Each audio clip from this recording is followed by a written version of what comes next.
mentioned on the wrap-up show, I just heard this clip. They played you and Gary, I guess, fought for like an hour. Oh, my God. I heard there was more fighting. Yeah. Two battling bruisers. And, it wasn't even a commercial. You're kidding. I don't think so. Not for like 50 minutes. They went at it pretty good. It was very compelling. About whether Artie's like Artie is a liar, but Artie's point was, well, who doesn't lie? Especially if you're on the radio, you've got, and I thought about it. Artie is right because Artie's right about what? Okay, Gary was upset. Here's the argument in a nutshell. Gary's upset because Artie lies about his drug use and therefore lies when he says, I can't come in today, I got a stomachache, but it turns out he's battling heroin or something like that. So he's saying, how do I know you're not lying all the time? And Artie's saying, look, I don't lie all the time. If I didn't have a job on the radio, I wouldn't have to lie to you at all. The fact of the matter is that when you're on the radio, and I know I've been in this position, you got kids, you got, Artie's got a mother and a sister, and you're trying to convince them you're going to shrink and all this, and they think that you are going to a shrink, and that seems to give them some comfort. So then he gets on the radio and he goes, well, I can't tell everyone I'm not going to the shrink because then my mom's going to find out about it and it's going to wreck fucking my life. It's sort of like the Bill Clinton lie about not having sex with Monica Lewinsky. You can't tell everybody because Hillary will hear. Right. So, but Gary said, look, Artie, it's my prerogative to feel shitty that you lie to me. He goes, but Artie goes, but you lie to everyone too. Everyone lies on the air. It's like there are times you just have to. And so, they went round and round. But anyway, in the midst of this whole, hostility thing that these guys were going This was a hostile argument. And Artie's a dirty fighter. Sometimes he called, a couple of times you have no brains and you're a monkey. Artie's very street. Yeah. That's one thing about Artie. Artie gets really down in the dirt. If you get into a fight with Artie, he's going to pull out all the stops. And he's going to bite you. I thought about this. Gary was more of a gentleman about right. it. Artie's the kind of, well, I see why his relationships fail. Yeah. Do you, Robin? You point that out to me? Well, everyone can see that. Yeah, because Artie immediately tears everybody apart, and then he wants to fix it by saying, I'm sorry, but people can't forget what's said. I say things that you can't take back. Yeah, absolutely. You do say some bad things. I've said some things to Dana that I can't take back. But anyway, Artie was saying that he knew right away that I had a nose job. Very obvious. Wow. And that everyone, like, in other words, you know how I goof on Gary about his caps because we all knew? That wasn't me trying to say it's not as serious as what I'm lying about. But for years, people would ask and you would say no on the radio because you had your reasons for lying about of course. He was waiting to get us to reveal ridiculous things so he could say, I have a nose job. I agree that everyone on the, you see, look. And 99.9% of the stuff I've lied about is drug-related, and it's all been on the air. It's like, how can you say any different? I tried to explain it to Gary afterwards. I said, Gary, the fact is that when you're on the air, and I've made the best attempt I can at being one of the most honest broadcasters in the country, but there have been times, in order to protect some people in my family and things, I haven't, I've been less than honest. Because you're on the air. It's a touchy situation.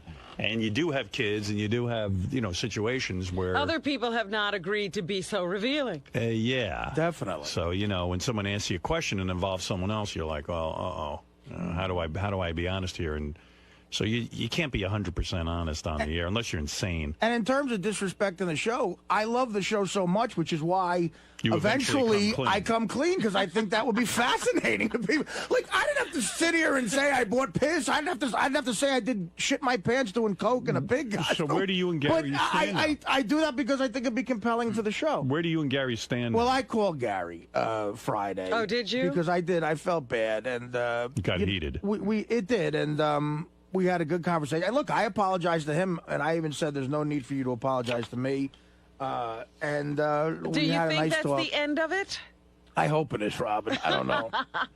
I'm in a bad way lately. I had an issue happen personally that was kind of shitty, and when, this weekend? Last week, and I don't know. Lately, getting out of bed, the depression has been like fucking.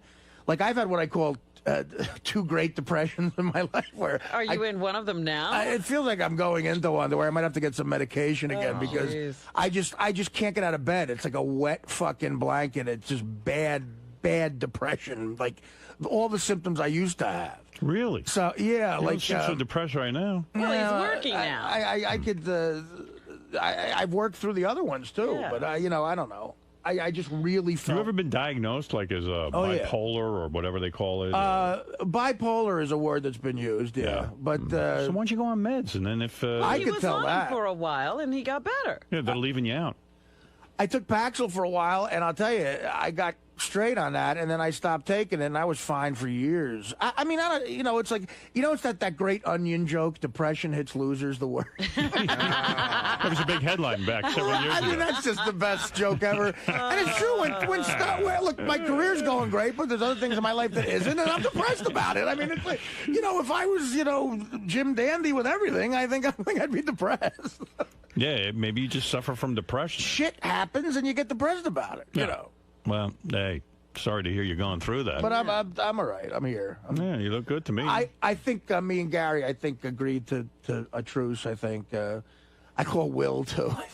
I call John Hine because John Hine got hit with some residual shit. Really? He hit everybody. He only got splashed though. No, I just said I fucked on the wrap-up show, and I don't think John likes that. Yeah, you said you don't like the wrap-up show. You said it's clearly a bad broadcast. Clearly, I love it. I'm always listening to it.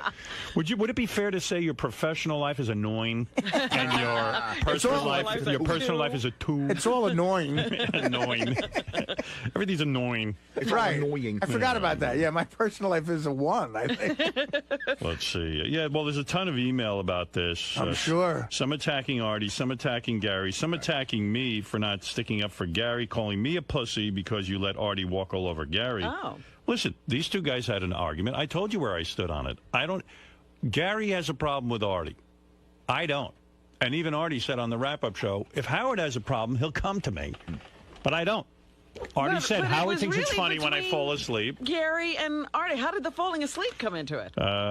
Everything got dragged. Oh, wow. I mean, Gary said to me... This guy says, Howard, you pussy, you let Artie walk all over Gary while you sat there like a pussy. Tell it like it is. Don't you agree Artie is a liar? I agree that we all lie. Why don't I? But when two staff members argue, Howard always lets it go. I mean, it's funny. If I interrupted that, I would have gotten such shit email like, why can't you let anybody argue? Right. Yeah, why do you have to make it about you? Howard's going to get shit. Right. What did you say that, I mean, listen, Artie and I definitely have issues with each other, but Artie's the one who brought it up the other day. In other words, I wasn't looking to pick a fight with Artie. Right. He was mad at something I said. Well, no, you were on the wrap-up show and you had said that Artie is a liar and that it really bothers you and you don't trust Artie about anything anymore. So Artie confronted you about it. He said he was sick of it and he didn't like what you were saying about him on the wrap-up show. And that's what started it, and I listened. But when I listen, people get mad at me, and sometimes when I jump in, people get mad at me. I can't win. Right. No, you did the right thing the other day. I didn't expect you. That's the way the show runs. I mean, I know you get upset when Artie misses some work. I don't. Right, because, and quite frankly, I feel that it's within the parameters that I can accept. Now, I assure you that when things are unacceptable to me, Artie will know it. Right. But that's what I'm saying. That was a point I didn't get to make to Artie the other day. Is that we're both right in the sense that you don't care and it bothers me, and that can be just because it bothers me doesn't mean I can do anything about it. It's just the way I feel. Right. You feel that he should be a little more professional. Right, but you accept it, and I get that. We both came to the agreement. He is being professional in that when he can't work, he doesn't come. Right. Well, and again, I'm not staying at home to put on a little hat and have my friends over to have a party. He really can't work those days. Those days I can't work are horrifying to me. I sit there scared, like everyone's going to call, well, Jay, I'm like, oh my God, and I'm sitting there shivering. So, Gary, is everything okay with you and Artie now? Yeah, I think so. He called me probably like an hour after the wrap-up show, and he apologized, and I apologized, and listen, there's some pretty crappy things said on both sides that I think it'll be hard for both of us to forget, but I think we sort of got it together. Now, has your opinion changed of Artie? Like you said, you can't really trust him anymore. No, I don't. Listen, I still think that I have to question some of the things he said, but he was right. I mean, he hit me with my exact words. I said everything Artie says is a lie, which is not what I meant, but what I did mean to say is that almost a lot of what he says I have to question, and that I stand behind. Dude, so is You all right, man? What now? What? No, I just want to make sure. Is everything cool with you and Gary? Oh, yeah. Me and Gary are tight, man. You guys are tight? Tight, yeah. Can you believe everything you say now? No, I wouldn't believe anything I do. So maybe you guys aren't tight. No, I think, unfortunately, Gary and I, our friendship boat has sailed away. It's left the dock. So that was just a bullshit call? Now, the only person I have left to alienate on the crew is Brian Phelan and Scott DePace, actually. They're my only two friends right now. You could never. And they say I could never. I'll think of a way. I said this earlier on when I had this job. I will leave here. I will get everyone to hate me. This is what I do. I'm very good at this. And then they don't call me again, which is my goal. Although I've made Ted hate me years ago, and he still calls me. I don't know. So I don't know. I got to do something really bad to everyone here to get them to stop fucking calling. Including you, whoever you are behind the camera. Who's that, Danny? Chris? Chris. It's Chris. Thanks, guys. Don't come back. The plane crash that landed in the Hudson River, and also about my music and what's coming up soon. Now, did you ever think that because of this plane crash you'd be on the Howard Stern show? No, not at all. Are you excited? I am. I'm really excited. It's going to be a great, it's a great opportunity, and we've heard about Howard Stern, so this is very cool for me. You nervous at all? No, not at all. Excellent. Thank all right, you. have fun in there. I will. A woman named Emma Sophina is here. Emma was a woman who just happened to be on board Flight 1549. That's Sully's. Wow, you are cute, baby. I saw you in the newspaper, and you're quite the looker, huh? Thank you. You probably don't have any problem getting men, I'll tell you that. Am I correct? I don't really have much time anymore for them. Really? What are you, British? No, Australian. Australian? Yeah. I like that. Thank you. I like that Crocodile Dundee. You know, I've seen that movie. It was one of your favorite films, right? The first one and the second one, You not like the the third. second one, too. I love the second one. Yeah. With that black guy, and he Yeah. has two different personalities. One for the street and one when he's, just being a regular guy. Do you I don't remember know that? what you're talking about. I'm talking about Crocodile Dundee, too. Emma, you just went through something pretty heavy. I did. You, where were you going that day? You were, what was going on in your life? Well, would you believe I'm on vacation? Are you kidding? I am. I'm on vacation, and some Vacation from what? What do you do? Well, I sing back home in Perth. That's what I do for a living. And Right, you're a professional singer. Yes. You make your living singing. That's exactly right. Okay. Yeah. And you come here to get away from the crowds and the craziness. Are you very famous in Australia? No. In Perth, I do like corporate functions for like the mayor and stuff like that. Right. Okay. Yeah. So you can really sing. In other words, you know what you're I doing. sing live. Okay. Yeah, I'm a live singer. So there you are. You were here for vacation. Were you on your way back to Australia? No. New York was my first stop. I see. And then I was making my way over to LA to fly out of LA. So I was actually heading to Charlotte, making my way across the country, heading to Charlotte to visit some Australian friends. And when you come to New York, who do you stay with? I was here by myself. By yourself? Yeah. And no boyfriend? No. And what do you do kidding. with yourself when you're here alone? When I was here, I just did we don't mean tourist sexually. things. We mean, what do you do? No. What you do in the privacy of your bedroom is your business, not ours. Exactly. Right. It is my business. Absolutely it is. I agree with you. No, what do you do? You come here, you go around, you see the You sights? hit the clubs and... Yeah, no. I was actually just taking a break. I had a pretty full-on end of year last year, so this was like I just needed downtime, and I was actually doing songwriting. I wrote a song 2 days before the crash happened, so I was here to do songwriting. All right, so you're here, you're kind of working, you're doing your thing and all this, and no man in your life. The way you look. You can't get over that. When's the last time you had a boyfriend? Oh, I tried to have a boyfriend just before I left, but because I was so busy, I didn't have time for him. And because I was coming over here, it wasn't working out, so we just didn't go there. When you get to New York, are guys hitting on you constantly? No. Really? No. Don't you think you're attractive? Every guy here said you're really super attractive. Oh, well, thank you, everybody. She probably doesn't even know when guys are hitting on her. No, It happens so often. Yeah, I kind of check out. When you go to these clubs, do you go to some clubs here in New York? Did you hang out and have a little fun? Yeah, I have. I've Did you had go to a any little bars? bit of fun. A little bit, not by myself when I was here. I mean, when you're by yourself, you don't really do those You didn't things. go out anywhere? No, I checked out music. I'm a music girl. So you went to a music more... club? Where did you go to check out music? I went to Village Vanguard. When you go to the Village Vanguard and you're sitting there and you're looking hot like this, no guy Nobody comes up says to you? anything. No, I What was is sitting with everybody a bunch gay? No. What is going on here? I was sitting with a bunch of Japanese men. It was hilarious. Great conversation. Those Japanese know what to move in on. They wanted you? Did they try to come on to you at all? No, not at all. We were all there for the music. We were. Are you into women at all, or are you strictly into guys? No, strictly men. Never tried it with a girl? Never kissed a girl and liked absolutely not into that. Not into it at all? No. Never fantasized about a woman? Absolutely not. Not my cup of tea. All right, I'm just trying to get to know the woman on the plane. That's what I'm saying. It's good to know. All right, so you decide to go to L.A. Yeah. And here you are, lonely, depressed. You haven't had sex in a long time. You've only been by yourself. Uh-huh. When's the last time you had a serious boyfriend? Probably about 3 years ago, I'd say. But 3 years ago? Yeah. Was that the last time you had sex? Or you've had casual sex until then? No, it's anyway. We're not going to talk about private. that. Yeah, very private. All right, fair enough. That's me. Okay. All right. We're here to hear the plain story anyway. Yeah. I mean, and to hear about your music. Now, all right. So there you are on the plane that day. You think, are you a person who is afraid to fly? No, I don't like heights though. Right. Went up to the Empire State Building and did the old snap, been there, done that, get off. I've got to get back to ground. All right. So when you get in the plane, you're not the most comfortable flyer, but you felt reasonably safe. Yeah, I've done a lot of flying. So. All right. So the plane takes off. Mm-hmm.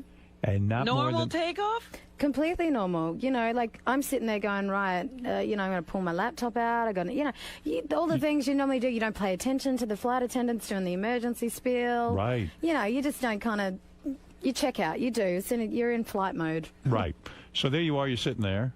And how soon in? It's got to be quick. Yeah. What happens? Like what goes wrong? Well, I described it as like it was a very startling pop. Pop. Yeah, it was like a pop, but that doesn't even describe what it was because it happened on both sides, and then straight away you smelt smoke. So of course you're like, okay, that's not a good thing when you're in the air to be smelling smoke. Do people start to panic? Do they scream? Do they? No, honestly, the whole place was calm. A lot of people were praying. A few people hyperventilating. Well, lots of questions. Lots of questions. Descend right away. You drop. No, it was like someone bumped into you almost, but quite a hard bump, and then it was a very gradual, kind of you were dropping. And the other thing is, it was like we were dropping, and you could hear the engines dying. So it was like the smell of something burning. But back up a second. You hear this pop. It's on takeoff, right? So that's probably no. It's about 90 seconds into the flight. All right, takeoff. so you're up. Yeah. So the pop must have been when these birds got caught in the engine. Yeah, we didn't know that at the time. Right, and then I guess you smell smoke. Do you smell like cooked bird? Do you smell any kind of weird? Are there feathers blowing into the thing? I couldn't see. No. Yeah. So does Captain Sully then? I mean, you didn't know him then, but did he get on the speaker at that point and go, "Listen, we just had some geese"? And what is he? How do you know something's gone wrong? You could smell it, hear it, and you felt it. But no, Sully didn't say anything but brace for impact. Oh, so he says... And he didn't say that till 15 seconds before we hit the water. Okay, so now you hear this. Do the stewardesses start to panic or talk a little bit to you? I was in the middle of the plane, so the stewardess were at the front and at the back. Okay. And they're still in their seats because you're still on takeoff. Well, I actually found out the back one, she actually got out of her seat, which is crazy. Because, right. Yeah. Because that's dangerous. Very dangerous. So I would imagine now people are starting to realize they're going down. Oh, yeah, no, straight away you felt it. You felt it. So you knew the plane was going down. There was no second guessing it. No, it wasn't like, oh, maybe this is just turbulence or something like that. No, you knew that we could be finished right now. And still no handsome guys come up to you and say, listen, we're about to go down. You're a very attractive woman. Let's get this going right now. You know what's hilarious? The whole thing happened in 5 minutes. So I don't know. It would be amazing if that ever happened like that. Someone told me Sully got on the speaker in the plane and went, send the cute Australian girl up to the right now to the cockpit, please. This is really so a cockpit. Untrue. This is really looking a little dire, and I need to relax. No, nothing like that. He was so focused on getting that plane down. Right. So now you start to think the plane's going down, and are you a religious girl? Yeah. You are a Catholic girl? No, I'm a Christian girl. You're a Christian girl. Yeah. And but did you start to pray? Is that what? Yeah. Like I was praying, but then I was also kind of asking the guy next to me questions, and hey, do you know what happened? Like he knows. Right. But all right, it calms you down. What was I thinking? Right. But you're turning to someone. You're reaching out to someone. Yeah. So you start to pray. What goes through your mind? Are you sorry that you haven't had more sex? Are you sorry that you haven't? What are your regrets? Does your life pass before your eyes? You go, I'm sorry I ever did that. Yeah. Did you apologize? Did you say, God, if you get me out of this, I'm sorry for this, and I'll never do that again? Did you Or I promise I'll be whoever, whatever. Tell me what happens, because you think your life is ending, don't you? Yeah. I thought that was it. I thought I'm going to heaven now. No crying.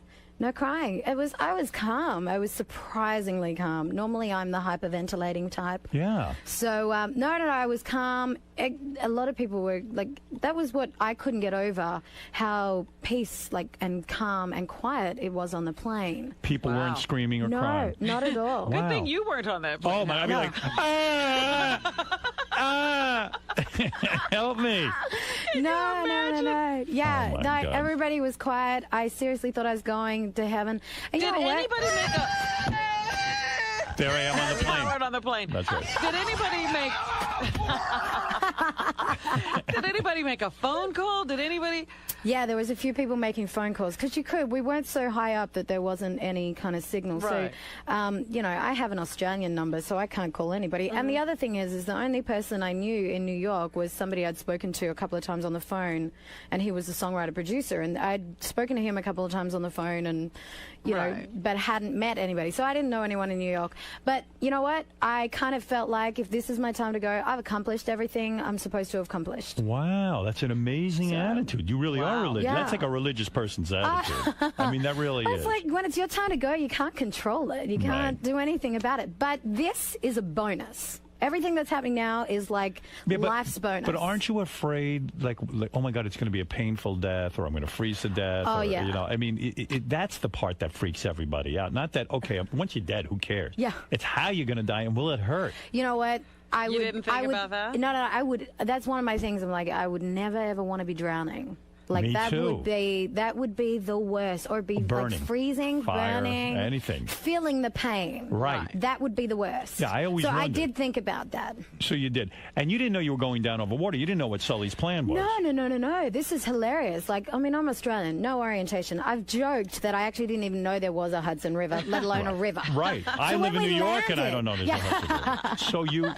So when Sully says prepare for impact, it's about 15 seconds. Yeah. And boom, you're in the water. Yeah. Do you see water coming into the plane? Well, yeah. What happened? I thought we'd hit a building. It was that I was having a 9/11 moment. Oh my goodness, we've hit a building. We've missed the tarmac, and we've hit a building. Right.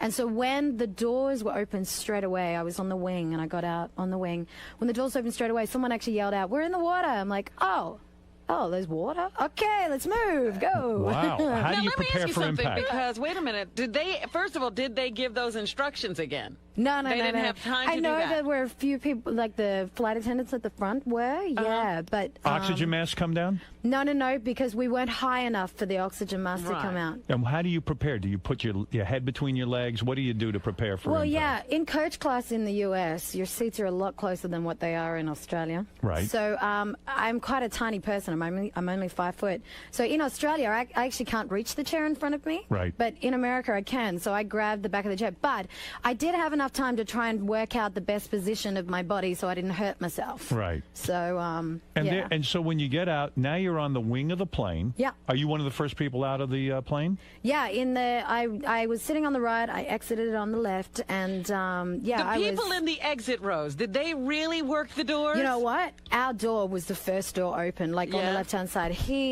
I've seen the footage, and I'm like, man, he must have already been out of his seat before we hit the ground. You mean this guy, whoever was sitting in that, he knew how to open the door, and he opened it and he got out. Yeah, I never put myself on the emergency because I just, I don't think I could handle that pressure. Did you feel the impact when it hit? Oh, yeah. Was it heavy? Yeah, it was, as I said, it felt like we'd hit a building. I seriously was having a moment like, oh, I hope this isn't what it felt like for the 9/11 people. It was horrible. What do you feel like when you see this guy Sully now, who's such a capable pilot, and he was able to? I mean, most pilots would just screw it up. Oh yeah. Is he like your hero now? I mean, are you gonna have a picture hanging of him in your house, or how far are you gonna take it? Not quite that far. Right. No, you know what? I met him on Larry King last night, which was great, and meeting Larry wasn't great, but Sully must have. No, he's great. Larry was cool. I bet He you was Larry good. liked you, didn't he? Did Larry flirt with you? Be honest. No. I think he was very focused on what he was doing. I don't Would you think like so. to be wife number 9? Oh, Larry no, didn't thank propose to you at all? No, not at all. My dear, I'm presently married, but I think That I could can. be, yeah, I caught her rearranged. with a fitness instructor. I'm surprised he didn't come on to you at all. No. I think it was very serious, and Sully is a very, very serious, calm man. Yeah, very inspiring, So, right? very inspiring. It's nice when you see somebody competent. Yes. Right. Yeah, I think, definitely. If it was me doing done it, I would have screwed it up. So I'm now, really impressed that people can open those doors, because whenever I get on the plane and they start talking about, yeah, you're in the exit row, can you handle it? I'm like, no, get me out of here. Yeah, I am too. I'm like, but you know what? I have to admit, you know what's a real bugger to get out? These the life jackets. Yeah. They are an absolute. I tried 2 chairs.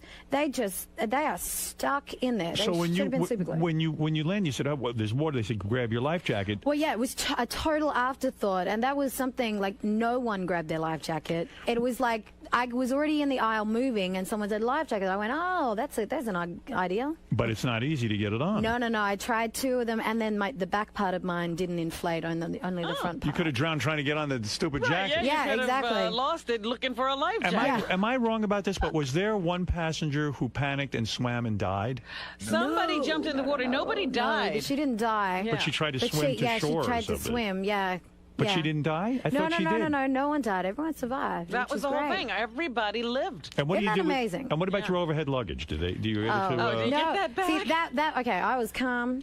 My panic was sitting in the raft going, oh my gosh, I'm Australian with no identity. Right. That was and I actually turned to the girls and went, do you think it'd be okay if I just ducked back in and grabbed my bag? She's looking at me like, are you nuts? I bet you had a lot of cute lingerie and things in there. Who knows what was in there? Yeah. Could have been anything. Some of your favorite outfits. I did. I was like, when you went back through, I'm like, man, I lost that. So what happened? You wrote a song about your experience. Yeah. The music was already written, right? This was a song. The music is something you already had. Yeah. The idea was thrown to me through Mark, which was the guy that I'd already spoken to when I was here in New York. Right. We were already going to be working together. This has just expedited the whole thing a whole lot quicker. Is the plane crash maybe a blessing in disguise? Because didn't you got a record deal out of this, right? I did. It's totally a blessing in disguise. You know, I remember getting on that plane. I was like, okay, I probably won't be back here for another couple of years, and I'll prepare myself, get some more songwriting done, and you know. And so I was planning on coming back here in another couple of years. Right. And this is just like, well, I was back here in like 4 days. Yeah, I was going to say, what are you still doing here? Yeah, I did go to Charlotte. It was just 4 days later I came back. So, yeah. You know, you probably always prayed as a religious girl for a record deal. You probably caused the plane flight by praying for a record deal. Because this was the only way to get it. Let her go down in a things plane. happen in strange ways. All right, so the song is it about Sully? Is it about how he handled the plane? What is the song about, really? Yeah, well, it's Send Another Prayer. You know, I mean, there was heaps of people praying on the plane. Yeah. So I guess that's one of the things. I was like, you know, were they they're praying out loud? Yeah, Wow. yeah, crying, tears, praying for their family. Right. One of the guys, his son was at the front of the plane and he was at the back, and they actually got split up. And he was still praying even when we got off the plane and was at the restaurant, because he had, you know, at that stage we didn't know that everyone had survived. Right. So it was really distressing. It really was. In the prayers, did my name ever come up, Howard? Some people were like, oh my God. Anybody pray You know for what? Howard? First name I thought of. Right. It was yours. All right, let me hear a Definitely. little of your song here. Sure. And I should say your name is Emma Sophina. Yeah. And what is the name of the song? It's called Send Another Prayer. All right, Send Another Prayer. Here we go. Let me play a little bit of this and see what. Yeah, give me a chance to get in and get it done. So. Do people think you're capitalizing on the? Yeah, they do. I mean, you know, I don't know anybody that wouldn't, for starters. But the bottom line is, right. You know, and so that's what I say to that. But You're fine with it. Yes. you know, also, you know, here's an amazing, hopeful story, and I wanted to write a hopeful song because who survives a plane crash? It's true. Not many people. No. So, yeah. Has it changed your life? Did you have one of those, oh my God, I have to go out and save the world kind of, I must be here for a reason? Yeah, Well, you know, yeah. remember the girl in the tsunami, the model? Yes. You know, she felt like she had to go out and save the world and everything. Yeah, no. And like, I think she's over that now. I think she's just partying at this point. She seems to just show up at every opening and all that Oh, stuff. really? And date Yeah. rock stars. Oh, really? So you didn't have any kind of cataclysmic kind of moment where you go, man, this is No. it. I have an epiphany. I got to go to India I and must save be people. here for something. No. Like, yeah, I know I'm here for something, but I knew I was here for something before. So, you know, like, I'm still the same person. I'm still me. I'm still an Aussie Sheila. And, you know, I love it. I love it too, believe me. Nothing wrong with you. Any Playboy offers for you? Oh, I'm not interested in Playboy. You would never be nude? No, absolutely not. You've never appeared in sexy lingerie Nope. as a singer or anything like that? No? That's not really my cup of tea. I think you should. just wait until like nobody's interested in your music. You'll be. Oh you'll be my God, tripping is down. Ralph come on the on. line? No. What do you want to say, Ralph? Come on. I want to say that I'm upset with Robin from yesterday that she's given this captain shit for not being a hero. She didn't give him shit. God. She said... I never said anything bad about Sully. What we said was... Let me tell this to Emma. Okay. That Captain Sully was doing his job, and whenever someone does a job competently, we carry on that, oh my God, like we start throwing parades for them. And the fact of the matter is, listen, he did a great job. He did a great thing. Absolutely. Amazing job. Nobody ever did what he did. Nobody. That's not true. Yes, it is. It is not true. Nobody ever landed a plane in the fucking water. It must have happened before because he wouldn't have thought of it without that.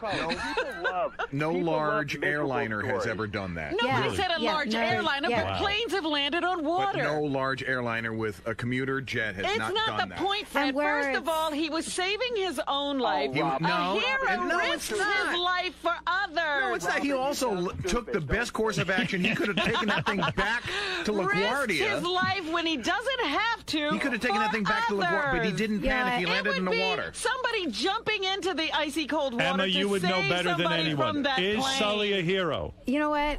I heard about another plane crash that happened where a pilot tried to do the same thing, and he actually hit it on the wing and didn't hit it flat, and the whole plane was not intact. The fact that he did this and the plane was in fact intact, that's means why he's a good pilot. Listen, they're all good pilots. Does that make him a hero, or does it just make him a good pilot? I think he's an exceptional pilot. Well, that doesn't Robin, make him a hero. Robin, I can show you exceptional people in a a number of fields. Do you agree with Robin that Sully should go to jail? No. How dare he for land on the crimes Hudson against humanity without a license? He said himself, he was like, my entire career has prepared me for this moment. Absolutely. And they're his words. And you know what? He does not see himself as a hero. And he sees himself as a very, very with him. competent and exceptional. What is it, Ralph? Howard, can I just say something? By the way, I'm a hero. I saved the guy from going off a bridge. But go ahead, yes. This guy is a total hero, and if the story was that the plane crashed and everybody died, we'd be hearing about it nonstop for fucking weeks and months. Everybody loves to be miserable. You have a great story. It's an amazing story. Yeah. It is Who's amazing. saying we shouldn't tell the story? Oh, Robin, shut up. Oh, my really God, you're pissing me so off. irate about nothing. You sound stupid, but you're not stupid. Oh, I sound stupid now. This guy now. is a hero. He's amazing. That Okay, landed Ralph. this plane is amazing. Nobody ever did it. You know what? I disagree with you. That makes me stupid. For me personally, he is a hero for Yes, me. Emma. For me personally, Well, he he's a saved hero your for me. Exactly. So he did. And for And me, he's a hero to me hero because he saved your life. I'll be honest with you. He had no choice in the matter. He was on the plane, too. Emma Sophina's single, Send Another Prayer, is available at Amazon.com. So you can go on And there. iTunes, yes. And iTunes, Yeah. all right. And now you are a recording artist with what label? With Decca Records, which is a part of Universal. Sure, very good. Yeah. Congratulations Thank you on very that. much. You got a nice voice. Thank you, Howard. Emma Sophina, everyone. She survived. She's here. And believe me, quite welcome. Thank God she survived. I think it's wonderful that all 150 people survived. No, I'm 55. saying it's Amazing. thank God she survived. Yeah, take a look. Forget the others. A very charming girl. Please. Thank you. I think you didn't even get wet. Yeah, I was wet from the waist down. Is that right? Yeah, because I had to go from the wing to the raft, so I had What were to you kind of wearing? throw my body across. What were you wearing on the plane? I was wearing black jeans. I was wearing black and a red coat. When your pants got wet, were they see-through? Did the material? They were jeans. They were jeans, so they do not Yeah. become see-through. No. At any time, did you think maybe the pants should come off because they're so soaking wet and they It's can cold hold me and they're down? wet. You know what? Okay, here, yeah. Go ahead. Everybody had to strip off because obviously you get hyperventilated, like you get very sick. Yes. So when we got to the restaurant, we were all dressed as chefs. Oh. Because it was like chef uniforms. No, but so when all of us had chef They uniforms. took you to a on. restaurant? Yeah. And you had to take your pants off. Nice. When you took your pants off, were you wearing underwear underneath? Of course I was. A G-string? It's none of your business. No, why not, though? This is part of the story. No, this is not a sexual question. It's part of the story. Thong? Do you wear a thong or do you wear big grandma pants? That's none of your business, boys. But you could answer that. That's none of your business. I don't think that's really outrageous for a recording artist to answer what kind of... And you know what? I'm a private girl. When you undress in the restaurant, do the other passengers see you undressing? We didn't care. At that, you lose all You're discretion. Kidding. So Everybody all the guys saw you nude? No. I had my coat on. I do things very discreetly. I'm a lady. Too bad. Well, I guess we'll never learn what kind of panties you should wear to survive a plane crash. I'll tell you what. It's all about the panties. If Robin, you're wearing anything else, you're I'm wet from the waist down right now. You are? I am. Oh, my goodness. But no, seriously, that's something to go through. And I'm sure it was really traumatic. Do you have nightmares? Amazing. I did, afterwards, yeah. I bet. What are the nightmares like? You picture the plane and you're going... No, a lot of falling, like, nightmares. Really? Because I don't like heights, so that whole fear of falling, and I didn't sleep for the first few nights. Too bad there's nobody to sue in this case. They say you can't even sue, like, because geese are like a natural disaster. Yeah. Have you checked with the lawyers or someone we can get some money out of? I have. I've been doing all that. Any chance of getting a couple of bucks out of this? We'll see what happens. Oh, really? Are they saying there might be someone to sue? Yeah, no, not so much sue. I think that they're going to give us some sort of compensation of some sort. Is that right? Yeah. Well, they do say sometimes that crash survivors do have a lot of difficulty after surviving. Yeah, I as I said, I didn't sleep real well. I also had, because of the jolt of everything, I had lower back pain like afterwards, which was not pleasant. I like that. Smart. Post-traumatic stress you have also, I see it in your eyes. Why didn't you demand a wheelchair, for God's sake? You should wear it. Where is your sling and neck brace? I'm not an attorney, but I'd be on crutches. You'd still be on the board. Yeah, give me money. All right, listen.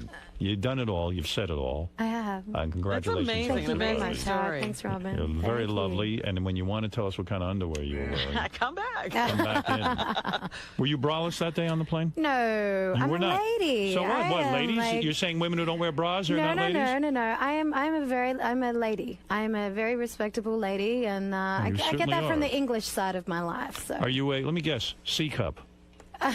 Right? You can't even see. How are you guessing? She's bundled up like she's an Eskimo. What are you, B? B or C? It's none of your business. Because you're not a real tall girl. You are cheeky. Seriously. Oh, yeah. You are one cheeky boy. I've got two cheeks. You should see him. What? He's being extra nice to you. I appreciate it. Gentleman. Thank you. Well, thank you. I like that. All right. I like gentlemen. Let me tell you, I could have asked you if you shave. I could have asked you a whole bunch of other questions, and I didn't. So just remember that. Thank you. All right. Thank you, Howard. Very lovely woman. Emma Sophina, her single, Send Another Prayer, is available at Amazon.com, and I wish you a lot of luck with it. Thank you. Hi. Emma.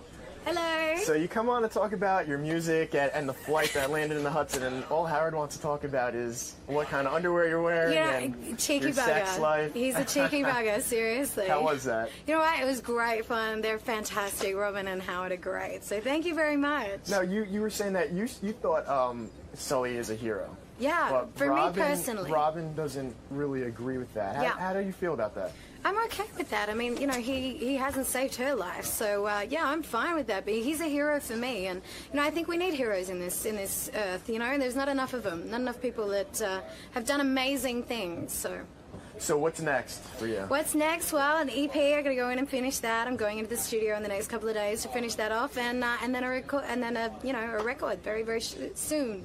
Great. Well, good luck with that. Thank you. Thank you very much, everyone. Thanks. Robin, you really got under Ralph's skin. Ralph is so silly. I wasn't even the first person to propose that he wasn't a hero, but I understand the argument. So, but why would he get so mad? I mean... I think that a lot of people, when they don't have enough ammunition to sustain a debate, they just start calling names and they get angry because, you know, they want you to see their point before they run out of words. So even though you don't think he's a hero and he was just doing his job, he's definitely like an exceptional pilot, though, right? I'm sure he may be heroic in other places in his life because he's certainly calm, cool, and collected, but pilots, oftentimes, I don't know what his training is, but we have pilots who train in the military and do incredible feats every day. And this guy set a plane down in the water, and he didn't tip the wings. She's upset about the geese. She has these signs up, geese killer, and... You don't like geese? No, she's upset about the geese. She's a vegetarian. That's right. That plane chewed up those geese.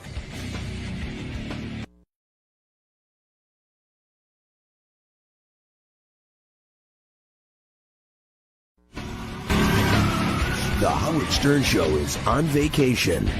But don't worry, we'll return next week with all new serious shows. So for now, enjoy this new episode. 23, 144 Sirius XM and Mad Dog Radio, 24 hours a day sports talk. Thank you very much, Howard Stern. Second time in 6 months an appearance. Have some fun, promote the channel. We just began full-fledged.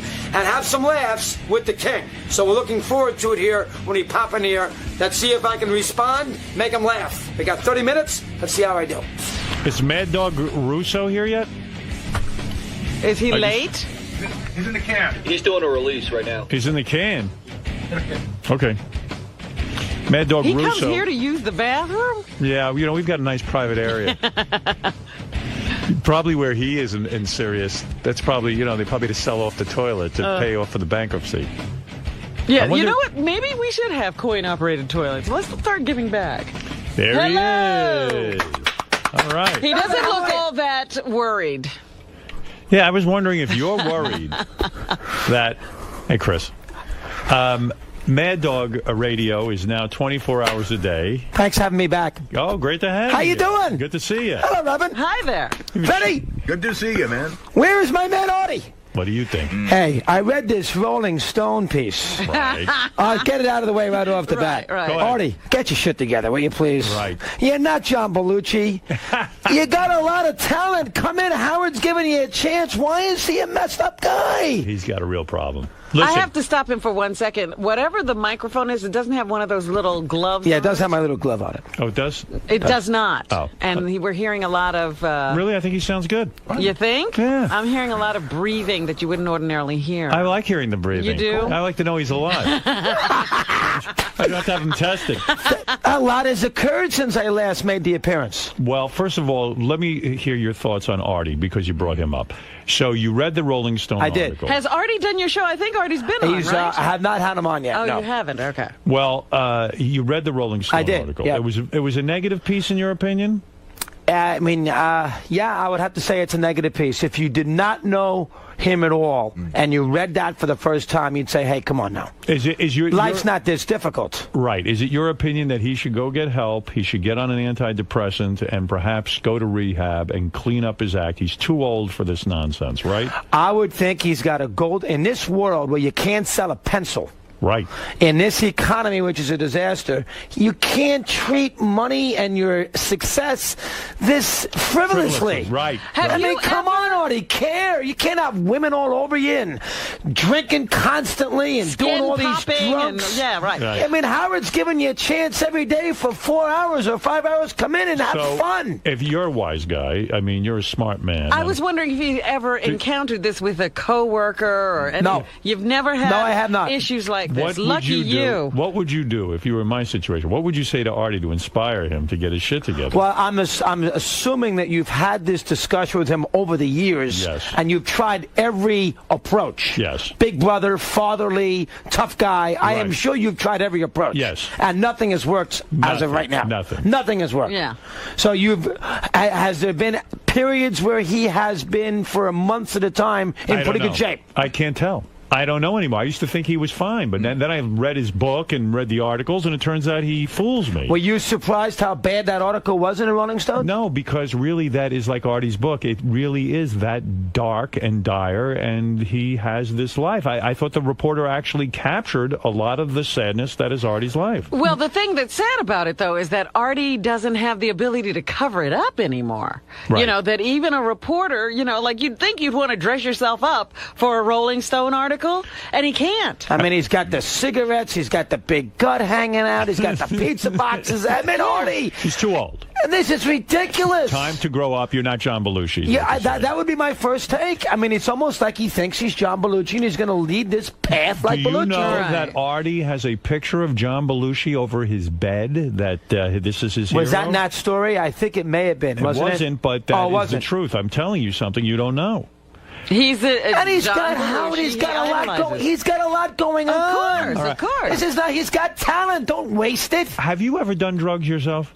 We discussed this last time. So you know that you have fallen. You have not that kind of drugs. No. Now, don't get me to the level that he's at. You smoke some weed. I mean, come on. I'm a college kid. We've gone through this. Right. It's like you hand me a joint in a situation. We found out you masturbate. We found out a lot of things about you. We found out a lot about you. And what a life this man has led here in the last 5 months. Oh, he really? got married, and he had. I mean, nobody knew Howard. Nobody knew. Nobody knew what? Well, yeah, I saw the big stories.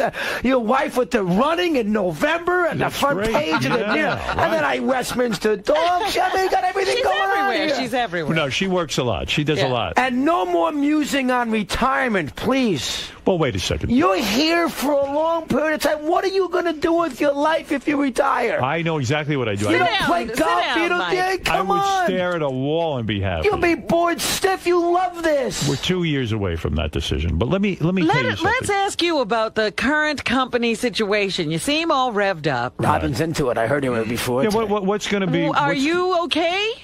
Here's all I can tell you on my end, and I heard you guys discussing this at 6 o'clock today. Right. I gave Mr. Karmazin a status report on January 6th. Uh-huh. Fill him in, what's going on, where we're going to hire here, who we're going to hire there. Sat with him for 45 minutes. Right. Yeah. In my contract, I have a budget. Right. That I am not supposed to exceed. Right. For the actual rest of the channel. Mm-hmm. Right. We went in there, we wanted to figure out if we can do a little something on the weekends to up the budget. Mel said no, but he said also this. I will live up to those terms of that contract. You have every penny that you need up to that contract to do what you have to do. Right. Now, I don't get the idea that a company that is about to fall apart, they would take my stuff away. Leave me on by myself. Right. Chris, just do your show, right. and we'll worry about the company 6 months from now. Right. Or worry about your channel. That did not occur. Right. Plus the fact, I'm going to spring training for 2 separate trips in spring training. Uh-huh. In my contract, I got they had to fly me first class, which is fair. Right. And they got hotels, nice hotels. You're not sharing Mel rooms? signs off a problem. No Motel 6, let's put it that way. Mel signs off a problem. I don't get the impression that we're about to fall apart. I discussed this on the air today. What people have to understand is that this company actually is a very big growth company. The problem is they have tremendous debt. Do you know to start satellite, you got to put satellites up in the sky. Those cost $500 million a piece. Right. Then you've got to pay for programming. We're not like Comcast that just rebroadcasts other people's programming. Yeah. We have to generate programming. We have to put up satellites. We have to create the hardware so that people can pick up the signals. We have a big business here. There's a tremendous debt, but there's also tremendous income. There's 20 million subscribers. It's a $2 billion a year business. It's the second largest subscription business in the United States next to Comcast. So this is a big business. The fact that this other guy, Ergen, wants to take it over and buy it. You see, that's a good sign. That's got to be a good sign. But bankruptcy is a way to reorganize so that they are in a better bargaining position. So while I'm not painting a pretty picture, I don't like to see bankruptcy talk, but the fact of the matter is I still believe satellite will be the dominant force in radio, in audio transmission. You wait and see. This is the infancy. We're here at the birth. There you and go, let me Howard. tell you something. Baby. Let me tell you something. It will be successful. You'll look back on these years and go, I remember when everyone was talking bankruptcy, and now look at it. Yeah, but I try to look at both sides. Now, Mel said something very interesting to you. He said, I will honor the contract. He's speaking for the company. He's speaking for the company. Wait, he's going to pay him personally? No. What I'm saying is, Mel's saying as long as I'm CEO, you can count on things. But I may not be CEO. If you can't count on Mel, you're in trouble. And you also have him here. Right. You have Howard here. Yes. So if Howard is this optimistic, they're not going to let Howard go. You have to feel if you're working here. You got to have something else here. You have to feel this positive elements because Howard believes in it. Chris, what if you just signed a $3 million contract for yourself personally, $3 million a year. It's very, very lucrative. What if the new owner comes in, let's say he's successful, although I don't think he will be. But you never know. And God bless whoever is. restructures my contract. Says he wants to open up the contract and give you less money. Will you buckle, or will you go back to terrestrial radio? I will not go to terrestrial radio. Go ahead. You like it here. I will not do that. Really? And I hired all these guys. Right. Charlotte, I have a morning guy. Gary Williams does a great job. I have an overnight guy I put in San Francisco, Larry Kruger. I can't just bail out and leave these guys to hang in. A lot of these guys took this job. Because of you. Well, because of the idea of it, too. You know, free radio, do what I want. I mean, I'm available. I can do the kind of show I want to do. I can't bail out on them. How is your show going now? Very, very good. Did you curse yet? Have you used No, I have any not foul cursed. I language? let the callers do it occasionally. You do? Yes. If they curse, you don't hang up on them? I do not. You allow it? I It's absolutely exciting. allow it. It's almost funny But to me. I don't go in that direction. Why Here is for that? you. Here for you. I'll throw you a little bone occasionally. and I'll say that to Artie, and we'll talk about that last time that you That's made me right. curse. Now- But overall, I won't. Okay, let's talk about something serious now. You broke up with your partner for many years. Right. Chris, Mike Francesco. Mike Francesco. Whatever the fuck his name is. And I will curse when I say his name. What do you think now? How has Mike done, now that we've had some time for him to be alone on terrestrial radio? What are his ratings like? I have no idea, and I want you to be honest. Don't sugarcoat it. Right. Is he doing worse without you? You know what? It depends who you ask. I mean, their ratings from an FAN perspective seem to be the same. No. Come on.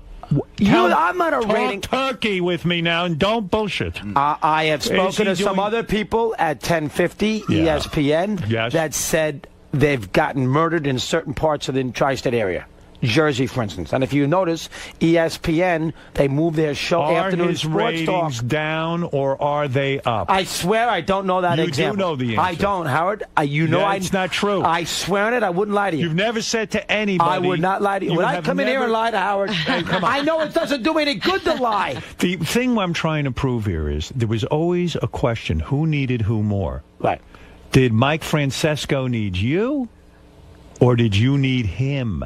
Now, if his ratings are down and you're making $3 million a year, sounds like you win. You're the winner, and he's the loser. But can you quantify his success other than money? It's an intangible. Well, we know ratings. Where are the ratings, Gary? Does anybody know? I don't have the ratings in front of me. You've seen Plus, them. Howard, Why there's are you that new pretending you don't system. know? There's that new So what? system, What that does it say? PPM, that personal meter What thing. does the new system say? It's every 10 New minutes. system It sounds like me, Howard. He sounds like it's a What different does the situation new- than when I used to work there. You It's check not a it. diary. Stop it. You check it. You know. Howard, I know you think I do. You I would do swear not. now on the life of your children you don't know what Mike's Have ratings you are. listened to him or have you watched him? I have not done either of those two things. Really? And you swear on the I life swear of to your life, children. I have 4 of them, 10 and under. Go ahead. I swear I have not checked Mike's ratings. On the life of your children. I can't give you a better one than that. Timmy, You Kira, have- Colin, and Patrick. Nobody I comes can't- up to you and says, "Did you hear what happened?" I hear the quality of the show. Yes. He misses the energy. He does this. He does that. And I miss some things about Mike, too. It goes both ways. Right. So I've heard that. But as far as, Chris, did you see or did you look at this, that this rating was 10% less than when you were there or in this particular Why wouldn't you demographic? check? Okay, here we go. Now you're going to find out your answer. Aren't you curious? You're curious. Do you know the answer? I do not. But Gary does. Gary seems to have the info. Does Gary have the answer? Okay, this is Jason. Just found this online. Here are the latest Arbitron QM results for November 2008. WFAN falls for third consecutive month, and they talk about that they're down from a 175 200,000 to 166. So they're down a little bit. Now you're talking about overall rating or the or the His show? time afternoon or the one. Well, here's what it says: WFAN share, which was 2.9 in July, while Dog was still around, and which dropped to 2.7 in September without the Mets and Dog, dropped to 2.4 during November. So that's still, it seems, the station. Yeah. So we don't have a specific breakdown in We're here. going to get there. Baba Booey's not the brightest. He's still reading. Oh. He's coming Give him a through. chance, for Christ's sake. You look at Baba Booey's an Adelphi graduate. You know what? It doesn't have specific afternoon ratings. It's just saying that the station overall dropped. Tell Tim Sabian that I want to know the afternoon Tim ratings. doesn't know him. He's working on it. Yeah, that's right. I need it right away, pronto, or people will be fired. Why are you so wrapped up in that? Oh, come on. He You're loves not, this. I love it. What, you don't think I know how everyone's doing who tried to replace me? Yes. Well, that we know. That's we just have to look at what we need to. What we got to do is look at the revenue we see with the. So, well, how about the other guy that we hired? What did the K-Rock? What was the David Roth? What a disaster that was. Are you kidding? He tried his best. And they put him on because you that must Are you kidding? They're pining away for his ratings. They'd like to have him back. They were trying to get him back. But listen to me, and listen carefully. Let me talk about some other drama that's going on in your life. Oh, there's drama. Where is he getting this information from? Hold it. Drama. Hold it. All right, you don't want to talk ratings? I don't have the ratings that they doesn't even have them. All right, we're going to get them for you. Sounds like, though, you're in good shape. It sounds like their ratings have dropped. There's been a little bit of a decrease. Good. Makes you happy. Why are you smiling? Too. Yeah, of course it does. Of course. I got pride. I got pride. Of course. Yes. Now, you have spoken to your former on-air partner twice since you left. Correct. All right. The first time you spoke to him was when? November 5th at the Joe Torre Safe at Home Foundation dinner in Chelsea Pier, New York. Okay. When you saw him, how was it between the two Perfect. of you? What do you mean by for, perfect? Like we talked about sports. We talked about the station. Right. Like long-lost friends. Phenomenal. What happened the second time when you saw him? That was a little awkward. Why? Why would it become awkward? I saw Mike 2 Mondays ago at the Super Bowl. Did he ask to borrow money? No, he didn't. Because that's going to be very, very awkward. That was an awkward situation because we were both at an event to cover. So there was a little bit more of a competition scenario to that because I'm looking for the same guests and the same kind of things that he's looking for in Tampa 2 Mondays ago. So that was an awkward situation. You go to the Super Bowl, Correct. And there he is, your former partner who is suffering the ratings. Well, he sees you there, and now he's competing for guests with you. So it's a tricky situation. All right, so here's what I've heard, and you tell me if it's true because I'll get right into it because I keep tabs on you. How do you... Just listen. He prepared for this, Rob. I know stuff. You go down to the Super Bowl. Right. And there's a thing called Radio Row. Correct. Okay. Radio Row is where all of the sports guys, big guys like yourself, stand there, and you wait to interview whoever comes through on the line. Yeah. There's a million stations all over America. Mike, your former partner, thinks he's such a big deal, thinks he's so good, that he decides he doesn't have to be in Radio Row, and he sets up a separate hotel room for himself where all the guests should come to him, and this way he aces guys out like you. And what happened?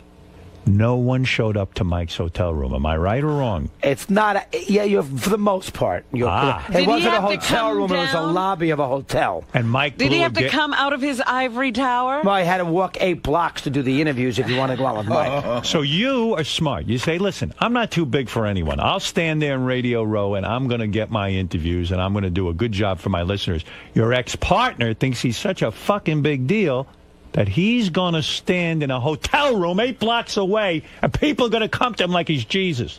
Comment on that. Big mistake, right? That was a mistake. Big mistake. Yeah, you can't put what the motivation was. I mean, maybe Mike just felt that, with me there, I got the NFL radio network there, too, from Sirius. Right. Maybe he felt that would be an uncompromising situation.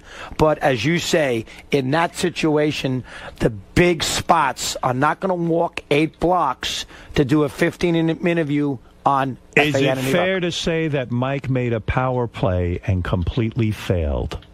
Power play might be a little too strong, but I had 56 guests that week. Mike had 26 guests that week. And isn't it true? Let's get into some more gossip here, and I'm going to air all the dirty laundry. Isn't it true that Mike's big thing was he was always had a personal relationship with Bill Parcells? Him and Bill Parcells, super tight. Bill Parcells, my best friend, like you had nothing to do with anything. And isn't it true?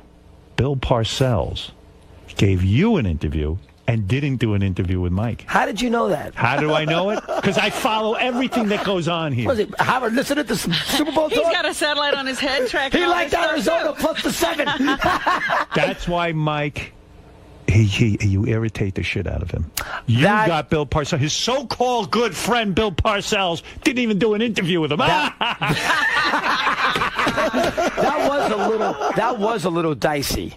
I didn't understand that either myself, but I did get Parcells on Friday at 5:35. So Friday before the Super Bowl, Bill's sitting there for 15 minutes Friday at 5:35. With you. Well, that was a very... Now, he was doing it because he was promoting Gatorade. Right. So it's not like he just said, I'm going to do Chris Russo today. He was there for a reason, to promote a product. Right. But the 2 channels that he did, you'd be proud of this, was only Sirius. He did the NFL channel on 124, and he did us on 123. Did you Nothing else. Have you heard that your old partner Mike is out of his mind over this? This is an embarrassment. That I did not hear. It's an embarrassment. Where did you hear that? Gary, have we heard that? I hadn't heard that. Me neither. I just made that up. But what I did want to say is... what I did hear. What? Isn't it true Mike's wife has offered herself to you? No, come on. Am I right? Howard. Do you think at this point Mike's wife wants to have sex with you more than he does?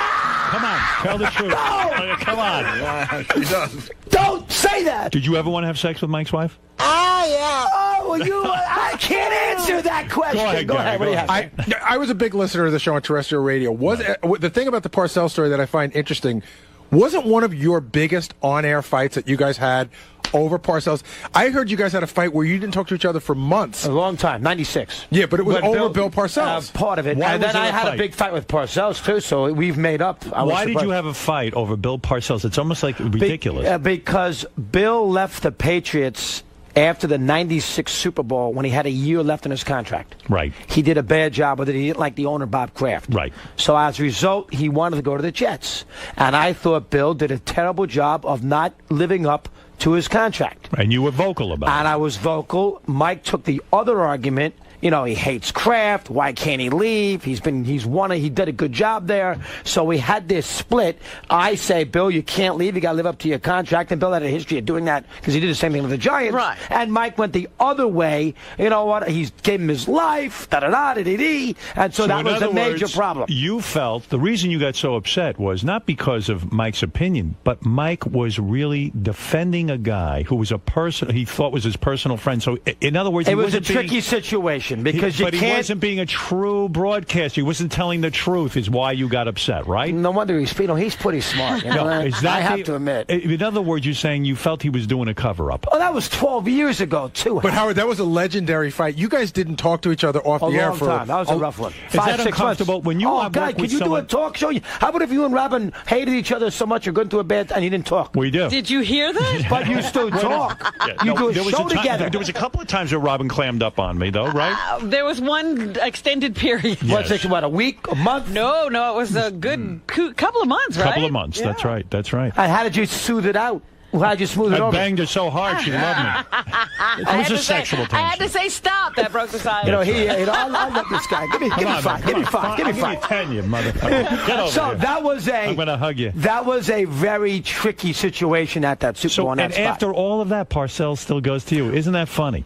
Isn't that funny? I don't know. Again, he was promoting a product, but for whatever the reason, he didn't do his friend. We got him 15. We got him on for 15 minutes. Wow. That Friday at the Super Bowl, you'd be proud of this. Now, I know you're not a big sports fan. Friday at the Super Bowl, that's a huge show. Friday before the Super Bowl, Madden, Costas, Ebersol, and Bill. Wow. That's a big show. That's a good get. And the day before was Bruce. You heard about that, did you not? Yeah, we heard you got to interview your idol. And I heard you with McCartney. I know you had him before. I heard that a month ago. That was a great spot. I heard it on the Saturday replay. Yes. You did it at 8 o'clock? Yes. I heard it. My wife and I driving home. And my wife doesn't listen to Howard. And she said, my God, that was a tremendous spot. Well, so there you go. Even at your esteemed status in life, you found a new listener in my lovely wife. There you go. Well, how about that? But I did do Bruce. That was fun. And when you met Bruce, I know you almost came in your pants, right? I had to be. You really love this guy. I love him. Yeah. Well, I have 30 years. Were you intimidated? Were you able to do the interview? Oh, with him? Absolutely. And you got some information out of him?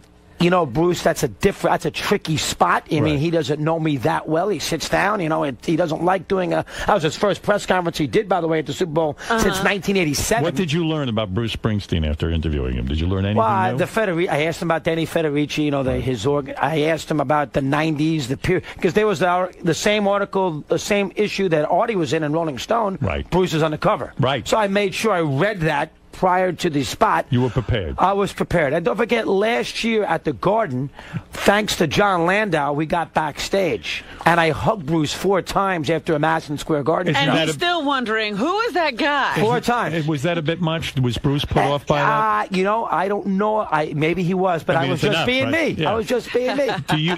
And Bruce was probably a little turned off to be hugged 4 times. Mike. 4 times. But when people come up to you, I'm sure you have Mike. some... Chris, I'm sorry. I'm calling you Mike. Oh, my God. Call him Mike. Sorry. Who cares? What the hell's the difference? No, but Chris, call her if Howard. If somebody came up to you who was a fan and started hugging you time after time, what would you think?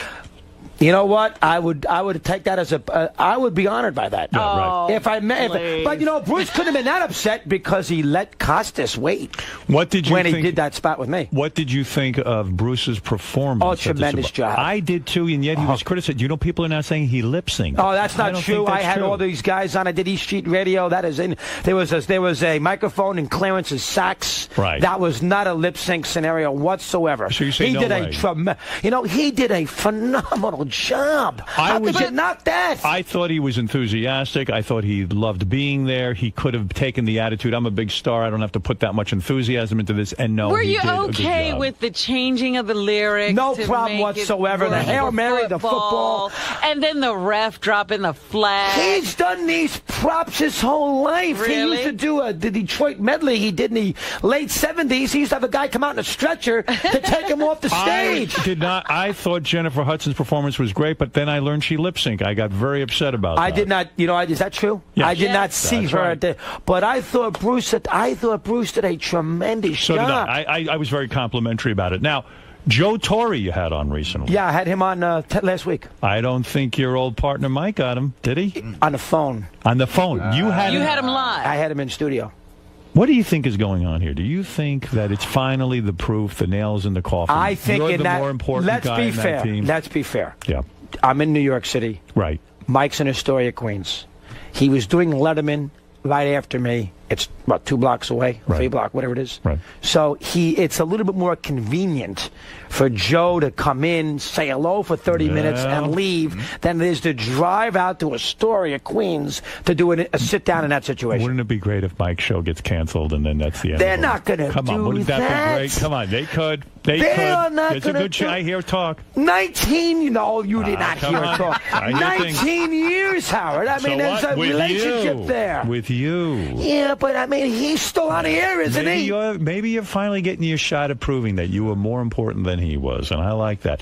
Now, this Phil Mushnick, he's still after you, right? Not as much as he used to. His basic theme has been Chris Russo, quote, remember him. Oh. So his basic theme has been, well, where did he ever go? I've disappeared from the face of the earth by jumping on. Right. Let me tell you, there are a lot of people who say that satellite is like a no man's land, like you're in exile. You're here building a business, and the fact of the matter is that they can say that all they want, but now they see they need you back. You see, by leaving, sometimes it proves something. Yeah, exactly. Well, You see what I'm they saying? learned that with you when you And they're left. going to learn it with you, my friend. The ratings are going down. I'll get the full ratings. We'll see what happens. Well, I mean, they said this. Even Leno, were you mad by Leno when the big New York Times thing around Christmas? Did you read that? Leno can say what he wants. And Leno said, where did Howard go? Because where can he... First of all, Leno wants to attack me because I attack him every day. Oh, He's a I piece didn't realize He's that. a piece of shit. Oh, I didn't know this. He's a So this is no-talent new. motherfucker, bland, doesn't take a stand on anything, asshole. And Oh, the so only guy he that's ever where- criticizes is me. That's And let where me- that comes Yeah, of from. course. Oh, I didn't know that. And I'm let me tell learning you something. something. Where did Howard go? Howard went to build a business, and guess what? It's going to succeed. Don't count me out, jackass. Well, you know what I want to ask, Chris?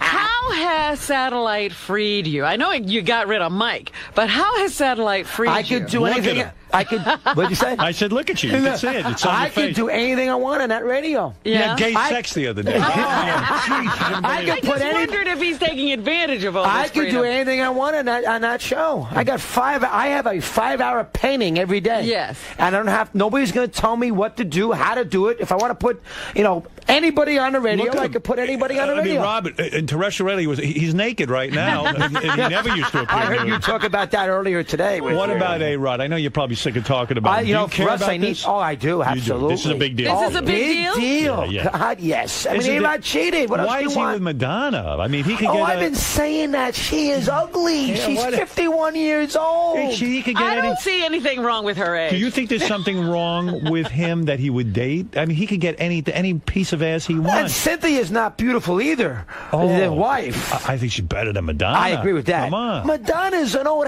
she's a great singer, but she's a has-been. Right. I've been saying this on the air for weeks. And no one What pays do you attention. say? But see, A-Rod is a guy that is very swayable.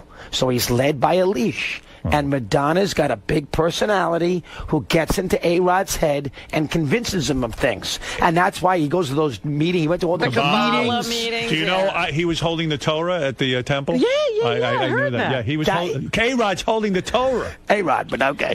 Howard came up with a new name for him. He calls him A-Royd now. They say that in the paper, too. A-Royd. Really? Yeah, how about the A-hole that was in the That was post? great. That was a Yeah. rough one. But here's the point. If Major League Baseball wanted to get rid of steroids, they could. They knew he was doing steroids. They have lists of people who do steroids. They don't make a sound The about it. 104, they just said, you know what? We're going to ignore that, and we'll set a standard now. I heard you guys say that today. Now, remember one thing.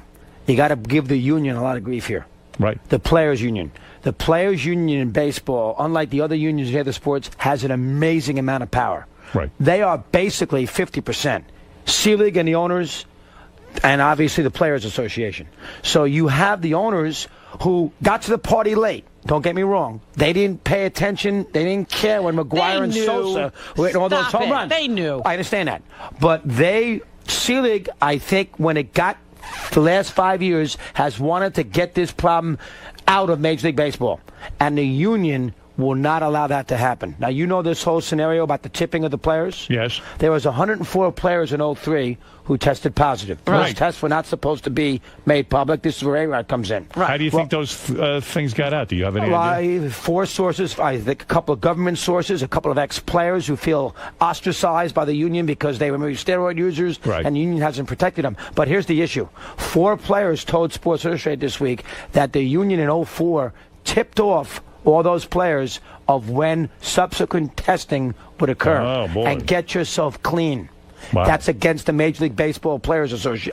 That's against the MLB agreement. Right. So you have a union in 04 that doesn't want players to get nabbed with steroids, and there was going to be random testing, so they tipped the players off. Right. Well, That's I out thought of it was line. interesting that A-Rod, the first thing he said after the story broke was talk to the players' union. Right. They He said did perfect not example. say talk to Right. my Good job, people. Robin's on top Robin of it. the knows players' something. union. Yes, Good that's job, true. Robin. That's exactly right. So here's the thing. Mushnick, let me get back to him. He criticizes you, and I don't understand why. He says, after you appeared on Letterman, did you ever hear this quote? Go ahead. All right. Chris Russo was invited on David Letterman, not as a talent, but as a forced and freakish cackling clown. Oh, really? Listen to this. Wow. When was this? What date? Do you got a date on? September 2008. And once again, Russo delivered. Now, let me tell you something. I don't see you that way. I see you as a knowledgeable sports guy who knows Who's how to entertain enthusiastic and about enthusiastic. sports, What's yeah. the bug up this guy's ass? He Do you doesn't think- like Mike or me, by the way. He hates that Mike right? too. Oh, He hates okay. Mike too. right. Is he jealous? He's you know, I don't know. He wants every sportscaster to be vanilla, you know, talk about consumer issues. A sports fan don't want to talk about the consumer. You want to hear real opinions from Who real hit the men. home runs? Who won the games? Why did this team lose this game? That's what right. the sport fan wants to hear. And Mushnick is not as much interested in that. But I did read that. That's when I did Letterman after I did you. Yes. You remember that? Yes. I did. That's when I did. And you had a good appearance. I'm doing one again tomorrow night. So obviously they like you. Something's up. And I've been on here for 10, 15 years. for Is God's your sakes. office here at Sirius across from Tim Sabian's? my Yes, right program across the director? street. What is he eating to make him so fat? Oh, I know. Do He's gained a ton of Now, weight. the walls are glass, right? So you can see right into I can Tim's see. office. He's Do got you that see big him board in eating? front of him, Yeah. you know, eating muffins here, egg sandwiches Really? there. You can Is see that true? all Oh, God. Will he's you got- call me when you see him I eating? will. Would you like me to do so? Does it? Yes. Does it disgust you when you see so much food? Oh, and when I see the egg yolk dripping from his cheek, that's a little much, Howard. Too much. It really is. What do you mean? You went to see the movie Dark Knight. I know you're a movie fan. Yeah, I didn't like. Boy, you are on top of What this. the- I didn't what- see it. I had it delivered. I saw it at home. I liked the movie. You did? Yes, I thought it was good. My wife Not loved it, great. too. Not great. Good. What did you find wrong with it? I can't get into that Batman stuff. I mean, give me You don't like Batman at all. Give me Arthur Kitt. Give me Julie Newmar. Give me the mid-'60s with Burgess Meredith, things like that. Didn't like that much. Let me tell you something. Hey, Ledger was great, though. Yes. You are on He a was good roll, in that. but he will not win the Academy Award. Who will win that supporting one? Supporting will be the guy in Doubt. What's his name, Rob? Philip Seymour Hoffman. I'll tell you, he's a supporting actor. I didn't see that. You see that yet? Terrific. Fantastic. Did you see Revolutionary Road? Yes. Did you like that? No. What's the matter with it? I saw that. I liked too talky, too boring. I understand it's showing you how marriages can go wrong, relationships and this kind of thing, but I didn't like it. It wasn't terrible, but hard to watch. That's not a feel-good movie. Here are the great movies right now, and there's a lot of them. There are a lot of them. I haven't seen as many as I like. Wrestler. I think it was great. Fantastic. You did think Come on, that? you're a wrestling fan? I did not think it was great. I thought it was great. Slumdog Millionaire. Great. Everybody loves that. Did you see it? Not yet. It's great. I will see it. Did you see Doubt? No. Not yet. That's I will a great see movie. it. Gran Torino. Great. Did you like that too? Loved it. You didn't like that? I haven't seen it yet. Eastwood, Well, Detroit. you're way I'm behind. way behind. Well, I got 4 little kids. It's not that easy. New Liam Neeson movie. I didn't Great. see. Taken. Did, Wow. Did you see Rachel getting married? No. Yes. I liked it. Did you like it? No. Why Who not? knew you like these women? Oh, I these like chick flicks. Hathaway is good. No, this was not a good movie. It was a bunch of bullshit. You didn't like that? I'll tell you what was good, though. The one Woody Allen just made. Oh, Vicky Cristina Barcelona. Cristina Barcelona. I love Johansson. That was a good movie. I love Johansson. Did you see that movie? I saw Woody's Johansson Match Point, which came out a couple years ago. I'm not asking you about Match Point. Oh, it's a But good Vicky movie. Cristina Barcelona. Did you see Last Chance Harvey yet? With Hoffman and... No. You didn't see that? Oh, no, I haven't seen that. see it. Emma You see Thompson. Benjamin Button yet? Yes. You like that? Yes. Too Forrest Gumpish? It was Forrest Gumpish, but I liked it. You did like it? I like Forrest Gump, and I like Forrest Gump, too. Well, this guy wasn't Rourke, retarded. I That was thought what was Rourke different. was great in The Wrestler. But I Because- thought the movie was a little too predictable at the end. And the best one, the Best Actor award will go to Sean Penn for Milk. Did you see that? Not yet. I will. You were upset with a gay theme movie? No, no Are you problem afraid with to see Sean Penn kiss another man? I heard Anal it was. fisting? I heard there's a couple themes in there you got to deal with, Yeah. but I have no problem with it. He's I heard he very was great. strong. You It's a see great Forrest movie. Nixon? Yes. Like that too. Fantastic. I hear he was the best. Langella did the best job of any actor. But no. Have Sean you Penn, seen it? Not yet, but I will see these. He only hears things. No, Yeah, he I hears love about movies. I love them. Love movies. Old time movies. I love that stuff. And the winner will be Sean Penn. The Best Actress will be Meryl Streep. That won't be Winslet. No, and It'll be she was great. Winslet. She Will was she great. get the supporting actress? Not no, she. Which one Winslet. is she nominated for? In the I Golden don't Globe, she got Winslet, both. Which one is she nominated for in the Winslet. Academy? The Reader. I For think. the reader. Oh, and did you is see that? Fantastic. You like that too? I loved it. It's a great year for movies. It is. Everything It's a else tremendous is in, year. Everything I else thought is in the dumper, but the movies Oh, are the movies are are great. Boy, you look at Howard's on top of it. I'm impressed by I that. know about everything. Well, You got all my information. In bad times, people do turn to entertainment Escape. and sports. They escape. Art That's- sometimes excels during a bad time. Why do I yell? I don't know. All right, Ralph, we you're have on the microphones. It's not Mike. It's Chris. No, I said we have microphones. Oh. What's wrong with you? You call him Mike one more time. I'm not I asking you to said leave. we have microphones. He's Chris. He's the one. He's the His winner. name is not He's the one. Mike is the loser. microphones. His name is Chris. Do we have Ralph on the phone? Ralph's on the phone. Go ahead, Ralph. Never been a big fan of Mike, Chris. What's his name? Chris. Jeez, thanks a lot. Yeah. But forget the sports. He's 100% right. That new Batman movie sucked. The best Batman is the original Adam West. He doesn't like any Batman. See, I don't like the comic strip stuff in its 20s, which is all these Batmans are based on. I like the TV series. No, with Batman, if you were a Burt real, Ward, that's if what I you like. were a real comic book, if you were a real comic book fan, which I am, I grew up with comic books. Yeah. The thing that I waited for was that someone would make a serious movie about comics. In other words, not treat it like a joke. The original Batman series was not good. Yes, it was. Because they great. treated it like a joke. You're right. It wasn't I mean, Batman had a gut. No, he He didn't. had tits. I mean, Robin was They like... said silly things. the boom pow. Holy, yeah, the boom pow. Holy cow. What is so great about Spider-Man, the Hulk, all these movies, There's a realism. They treat it seriously, and they give it its due. And these are great stories and great characters, and I don't want jokes in my superhero movies. Yeah, but they're trying to make it, and I know it. They're trying to be serious with a superhero character, and to me that doesn't work. So, do you like any of the superhero movies? Did you like Iron Man? I did see Iron Man. I know I saw the Hulk one. Did you like? You saw the which was pretty good. Hulk was with good. Norton. He's a good actor. He's good. The guy's a good actor. So what are you talking about? Well, I saw that with my kids, so that I see the Transformer stuff. Spider-Man, I liked. I liked the Spy. I like Spider-Man too. I mean, you liked it. It was fantastic. What about Iron Man? Did you like I didn't see Iron Man yet. Did you see Iron Man? Yes. Shut up. Well, you go to a lot of movies, Howard. I love movies. You know, I could have been a great director. You know that. I am a great actor. Well, you're very Anyone creative. who saw my movie saw that. And you Private Parts, that's another thing. That was a hot movie. I got robbed that year. I should have won the Academy Award. You didn't even get nominated. No.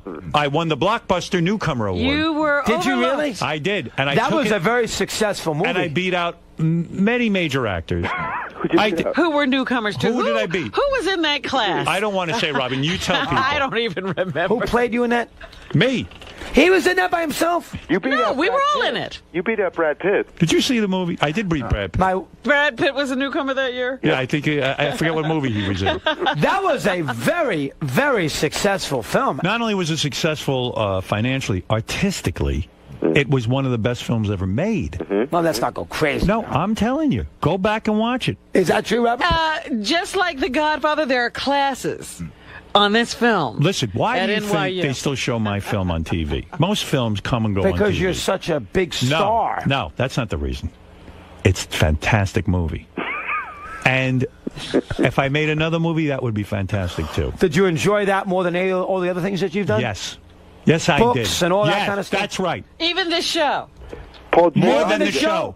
But the show is every day. You can grind it out. You can create it. I got on that set. I lost my mind. First of all, they have French service. You know what that is? They got waiters walking around with gloves, white gloves on, serving food.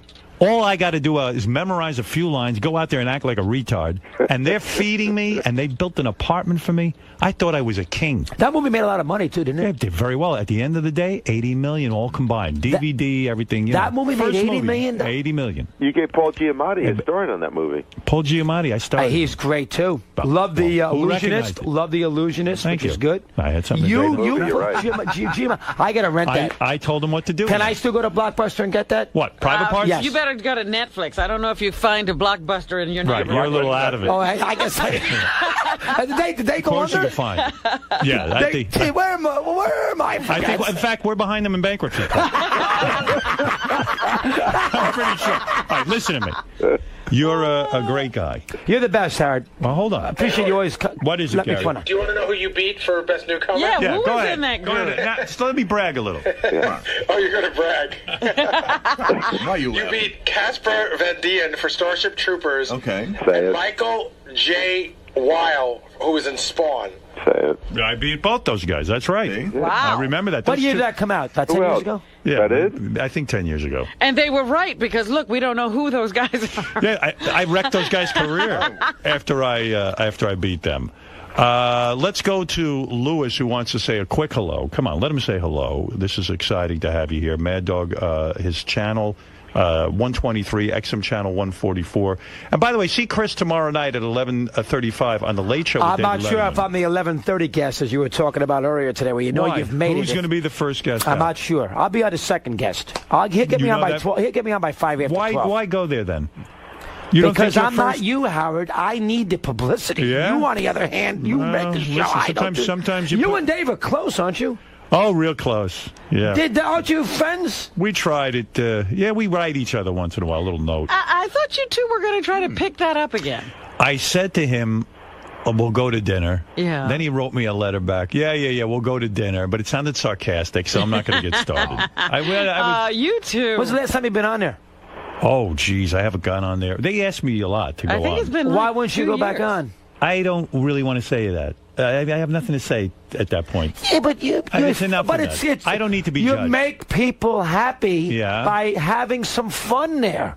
People will enjoy that. Don't you want to make people happy and have you on 1140? That's a great spot. I make people Isn't happy it, Robin? here. Well, it's a great spot, but, there is some question as to whether if you make yourself exclusive, if you don't drive people here by saying this is the only way you can get them. I'm thinking of the big picture. All right, that's Mel's philosophy. Lewis, you're on the air in Brewster. Hey, Howard. How's Chris's tan today? Is it You're not as tan as you usually Well, are. it's not the summertime. Right. He's not that tan. He actually looks human. Yeah. First time I met him, he was like a lizard. But he looks terrific now. I like It's not the summertime. You don't need to tan. Aren't you worried about skin cancer? I should be. I don't worry about it, and I should be concerned by that. Be correct? careful with Yes. that stuff. Okay. Yeah. What is it, Fafa? Chris should get on. There should be a big viewership on Letterman tomorrow. He's going to follow, I would guess, the Jonas Brothers. It says the Jonas Brothers are on first, and Chris is on next. Wow. You know what? That's an insult. I mean, The Jonas Brothers. I should bring one of my kids. You should. Yeah. Bring your kids so they can sit there and see what a no. I have to. I'm glad you told me that. I might look into that. And my Ashford- girl loves the Jonas Brothers. Then bring them. And Ashford and Simpson And are she's sitting off in. tomorrow. No school. Ashford and Simpson? They're sitting in with the band. Oh, they're terrific. Goodness. I went to see them in a small club on the Upper West Side. They own a club. Ashford I and walked Simpson. by that the other day. The And sugar something. Is it still open?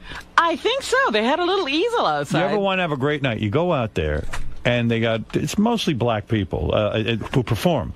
There's a lot of whites in the audience. They let white people in the audience. It's so much fun to watch all black people perform, and they sing terrifically. And they get up there. The blacks. And it's a fun night. It's great. And you eat food, and you watch it. I had a great night They there. have good food? They had good food, yeah. Yeah, it was fun.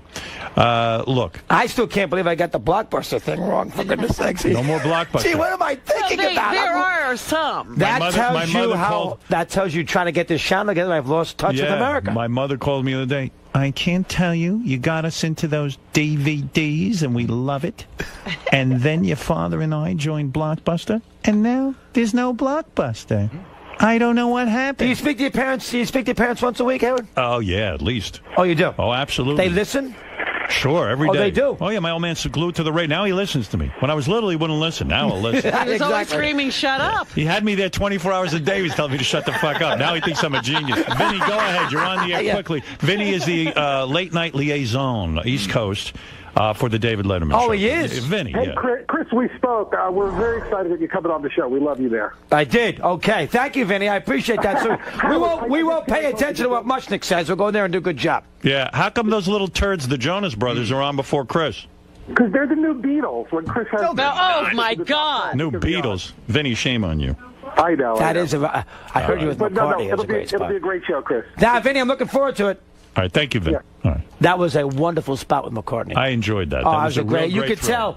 tell there's not that many people after this career that he's had that's going to really get him. He gets me going. I like Now it. Yeah. you are so into that. I'm into it. All right, listen. Yes. It's great having you. Howard, thanks for I'm having me. proud of you. You're doing a good job. Well, that's the bottom line. Check out the Mad Dog Radio channel. It's on a good Sirius channel. Good channel. You got a lot of good guys on You're there. working hard on it. Channel 123 and XM channel 144. And let's face it, Chris made the announcement today. Even if they go bankrupt and there's no more channel, he's going to come here anyway. I am not leaving. Yeah. I am He not will leaving. broadcast even if there's no satellites up in the sky. I am taking your word that we'll be okay. Howard, thanks come for back having and me. see us again. You're the best, Howard. Now I get back appreciate to all it. the help. Thank you. And get Artie, get him. What am I going to do? What am I going to do? Tell with him this he's guy? not John Belushi. I'm going to tell him that's good. And you think that'll do what? I'm sure he's tried everything. Yeah, I'll try it.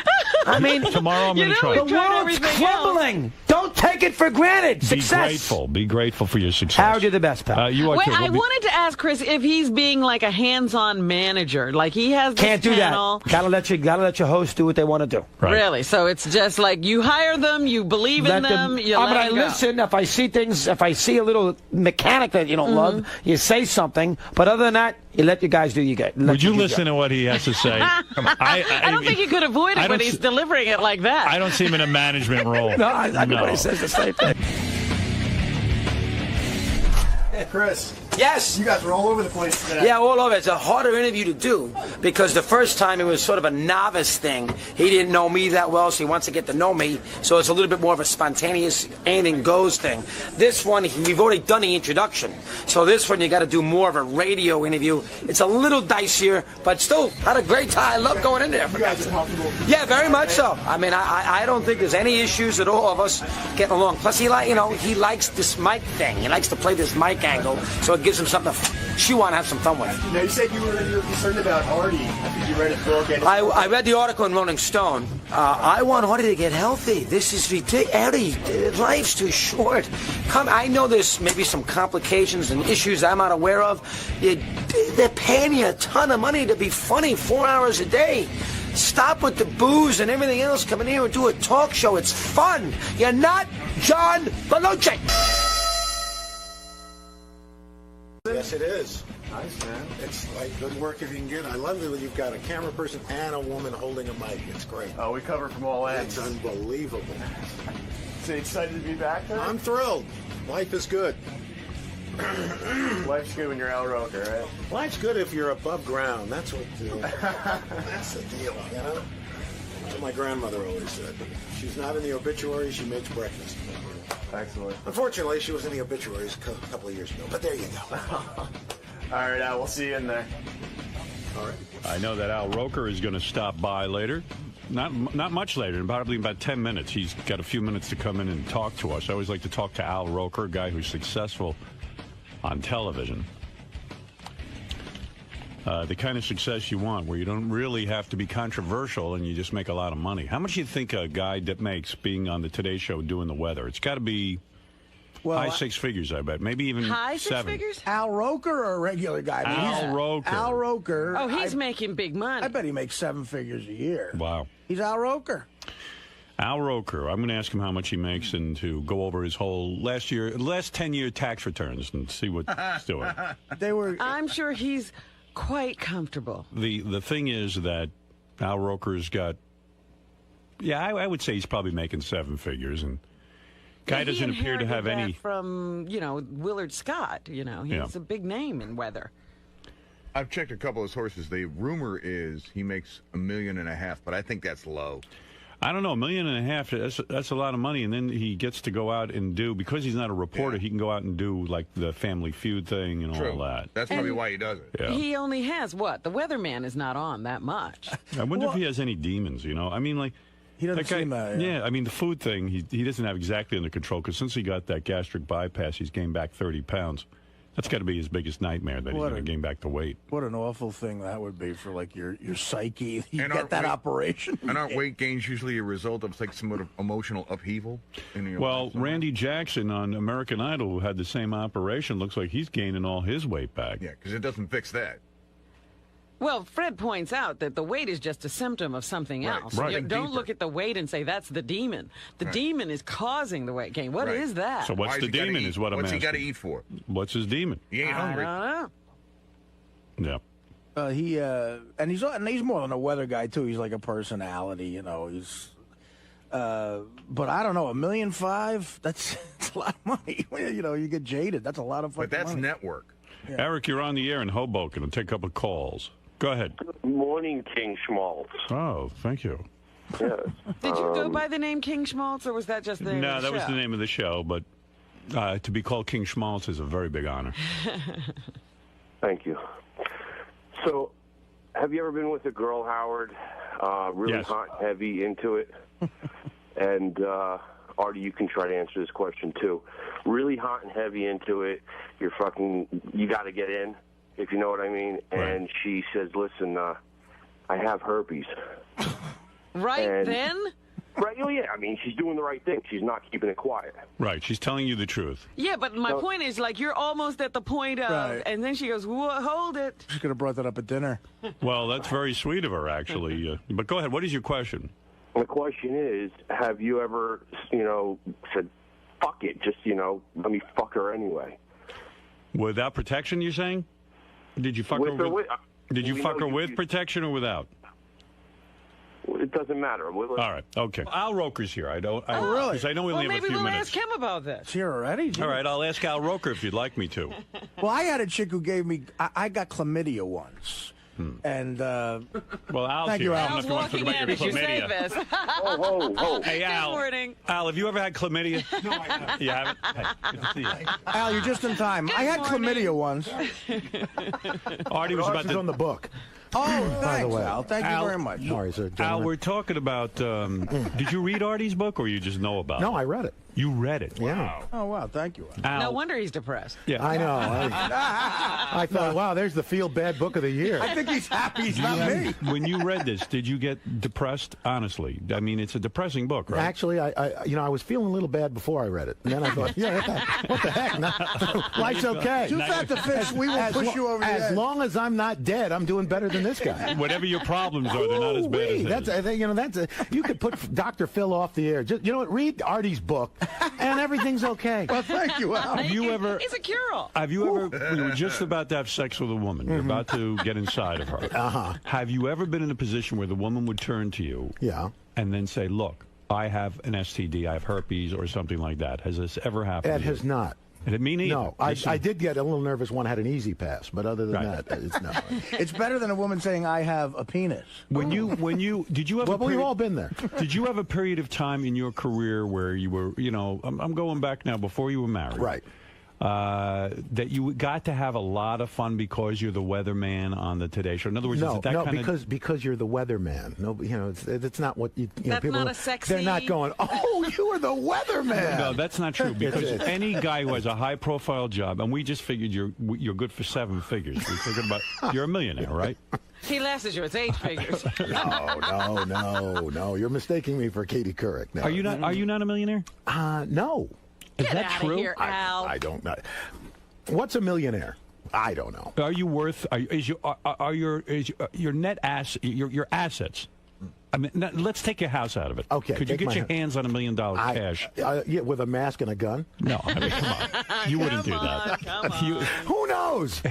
You read Artie's book and you think, what the heck? We read that you make $1.5 million a year, minimally. Now, maybe it's more, but this was old information. I have no idea. And that would make sense to me. That you make $1.5 million at least a year because you're on a network show that's very successful. You're very high profile. Right. It's $1 million contract. It's $1 a year for 1 million years. No, no. Look, I get paid very fairly by NBC. Right. And that's How often do you negotiate your contract? Every 5 years? Yeah, just about. Yeah. And do they when you sit down? What is the bargaining chip? I mean, do you have other offers from ABC and CBS? Is that the way it goes? I don't play those games. It's like, look, you want to do a deal? Let's do a deal. You never say to them, listen, I'm sure CBS has come to you at one point and said, we need a little magic from the Today Show. You've taken meetings, haven't you? No, I don't do that. You never took a meeting with... I had a meeting once with Mel Karmazin when he was at CBS, just to say hello. Right. But that's because I just found him an interesting guy. So the negotiation goes, hey, NBC says I'm not even in the room. I don't even go. No, but NBC says, here's what we're going to pay you, and you put up with it, or do you ever argue Things the go point? back and forth. They do, sure. okay. Come on. It's you a try to negotiation. get something. Of course. So a box of Ritz crackers, something, But women are attracted to a successful man, and I would imagine that just being on television, having a high-profile career, you get invited to a lot of things. You have your friends that are celebrities. I get invited. We don't go out that much. I mean, understood. But I'm talking about there had to be a period when of you time. Were single. But you got to remember, when I was single, I wasn't on the Today Show. Oh no? Yeah, I was doing local news. So. Was it a mind-blowing dream for you when Willard Scott? I mean, there was a point where Willard Scott looked like he'd be there for the next million years. When Willard Scott started to slow down, they started to determine that he wasn't as hot as he used to be. Actually, and this is a true story. Yeah. Willard was the one who decided he wanted to step back. Is he still alive? Yeah, he's on the Today Show twice a week. Is he? Yeah, I he does don't get to watch it. Yeah, I know. That's right. Yeah, you don't have. I'm here. We're all the day. monitors. Why aren't you watching TV? We should be. Come on. But Willard is still around. Yeah, he does the 100-year-old birthdays, twice a week. But it was a dream come true when you got that gig. That's the gig of a lifetime. Oh yeah. I mean, look, when I got to New York, and you remember because we had Yeah. WNBC and Robin. When I got to do weekends at WNBC. I thought, you know what? This is the greatest. Maybe Frank Field might leave in 4 or 5 years, and I might get, the early show during the week. So.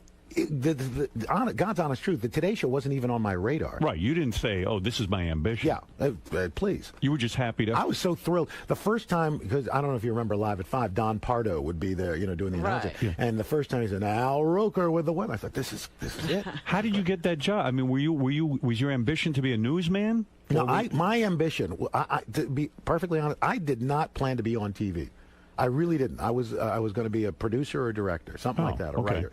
And at the end of my sophomore year in college at SUNY Oswego, they were looking for a weekend weatherman, and my department chairman, who had told me I had, God's honest truth, I had the perfect face for radio, put me up for a job doing weekend weather at WHEN in Syracuse, New York. That's a TV station? It's a TV station. You were a sophomore in college. At the end of my sophomore year. And a professor says to you, go try out for this job as a weatherman. I did a tape at school. He took it down for me because he worked part-time at the station. That's a miracle. I mean, how many guys a sophomore in college get any kind of job? And you didn't stay in touch with that guy? Unfortunately, he passed away last year, just about a month, right around the same time my mom passed. And he was just this guy, Lou O'Donnell, Dr. Lou O'Donnell. If it wasn't for him, you might never have even thought to do this. Not even. It wouldn't have even been on my radar. And you went down there and you passed the audition right away. Did the audition. The guy gave me the job. I was making $10 a newscast on the weekend. Were you awful? You were the newscaster. I was the weatherman. I was the weatherman. Were you awful at it? I wasn't good. Did you have an affect? Were you like trying to find? I know I was horrible on the air. I was kind of like just kind of doing funny stuff, but not nervous. Yeah, I was nervous in the beginning, but after a while, I mean, I think it's like one of the things is you forget after a while you're on TV or you're on radio. Right. You're just you. Yeah, but that happened rather rapidly. Look, me was at that time a 19-year-old college sophomore, so how good could that be? So when you did this, you said, hey, maybe I can make a career out of this? Well, you know what? I was thinking I'm going to do this until I can get a real job directing or doing something like that. Right. And then I got a job in Washington, D.C., which is where I'm right out of Syracuse. Yeah, you sent the tape? 6 months after I graduated. A guy, one of my competitors, sent the tape to a friend to get me out of the market. Wow. Oh, wow, that's great. Which was nice. I was like, hey, I wasn't even looking for a job. Were you that popular? In other words, had you really caught on with people? Yeah, but I was in Syracuse, But you were still in college, right? So when you showed up... Yeah, I graduated... You showed up at sophomore year in college, and you're now the local weather guy who's a big deal... You weren't getting tons of women? You're a celebrity on you know campus. what? Because nobody watched, none of the college students, nobody watched TV. Yeah, but that's big news. Yeah, but they didn't. There's no sophomore that gets a job like that. Nobody cared. Nobody cared. I wasn't a jock. I was driving down 40 miles down to Syracuse doing my thing. Were you struggling with your weight at that point? Oh yeah, always your whole life. Always my whole life. Were you obese as a child? You know what? It's funny. What you think of as obese. You always have this idea of what you are. Right. And then I look at the pictures. And, well, geez, I wasn't that fat. But you thought you were. But I thought I was. And it almost leads to you getting fatter because you go, I'm just fat. What the hell? I'm fat. And were you so it was kind of like you? Did you have a giant afro at some point? I never had a giant afro. I mean, in college I had a little bit of an afro, but my hair was already starting to recede. I see. Yeah. And then you shaved your head. I just, cut it down. I mean, when your hair went, were you devastated, or you didn't care? You look good bald. It doesn't make a difference to you. Who cares? I'm a black guy. We all look good bald. Were you ever a black radical? Right? Did you ever join the Black Panther Party? That's what I say. That's what I already said. You're such a radical? Yeah. Were you ever radical? Did you ever have the glove, the fist, nothing? No. Never got into any of that. I mean, look, I didn't have enough hair to even put the pick in the back. You had a bigger afro than I did. I had a red, black, and green afro pick. There you go. I was way on top. That folding one? The folding. Yes, I used it as a weapon. So because I'm sure there were a lot of pick fights in Long Island. Oh yes. Well, actually, where I grew up, there were people would use those as a. Oh, that's great. On Long Island, where I grew up, everybody had an afro pick. Fight. You never heard of a pick fight? Heard that. In school, my school, I went to Roosevelt, which is an all-black school. Yes. We had afro picks, and people would actually use them as weapons. They would gore each other with afro picks. There was nothing wrong with that. It was perfectly acceptable. People were coming into the emergency room with these little 8-pronged stab We got another wounds. pick stabbing coming in. It seems like a perfect life. I mean, do you have any demons? We were discussing. So when you were eating a lot, yeah, There has to be a demon behind that. There has to be something that really troubled you. Did you ever go into therapy to find out what that was? No, before you have the gastric bypass, you actually have to have some sort of counseling. Therapy? Right, Counseling, yeah. So to make sure you're not crazy. Right. And They must have lightened up on that. yeah, they really did. criteria. They just, she went out for a burger, while They want to make sure that your expectations aren't too high, or that you're just not going to undermine the surgery. No, and now they want to make sure you are crazy. Yeah, that's right. Because who else is going to? Only a crazy person going to have somebody actually come in and rearrange your insides. It is nutty, right? It's crazy, But you were in dire straits. Yeah, look, I've struggled with this my entire life, and at a certain point, it becomes this. You say, okay, I'm going to lose weight. I'm not losing weight. Oh, what the heck? I'm just going to eat. Right. Then you hate yourself because you're gaining weight. So, well, how are you going to feel better? Well, let me have another burger. You gained 30 pounds from your original gastric bypass, which was 7 years ago. Did that scare the hell out of you? No, actually, because look, I've got this range where I am now. I'm never going to be, back where I was. It's physically not possible. Why do you say that? You know what? Because I have when I eat way too much. Right. I feel horrible. I mean, I get nauseous. I will not go into the details. But you do that every once in a while. No, but so far and few in between times now that it's not. You mean you get nauseous because of the gastric bypass? Because it doesn't allow you to really to go hog wild anymore. Right. You just can't. So when you gain back to 30 pounds, you start to have nightmares. Oh my God, I'm going to return. No, because it's not like it all. I woke up one morning and it was like, oh, hey, where'd that come from? Right. It was kind of gradual. And I know it, but I go. But do you have find yourself looking at people who have had gastric bypass and have been unsuccessful? For example, Carney Wilson, who had it, is back to being huge again. But she didn't have babies, okay? Okay. Randy Jackson, American Idol. I watched that show. He is getting heavy again. I mean, he's getting really heavy again. I haven't seen it. I think he is. Am I wrong, Robin? I don't watch the show, but I have noticed him from time to time, and I think he has put on some weight. But which is actually common. natural. It's okay. common. It's not I unusual. think he's gaining a lot of weight. That's the scary part of What's this. the statistic, maybe Al? you know what? I don't know. It should be pretty high of recidivism. Well, look, it's less than if you don't have it done, but it's still there's a recidivism.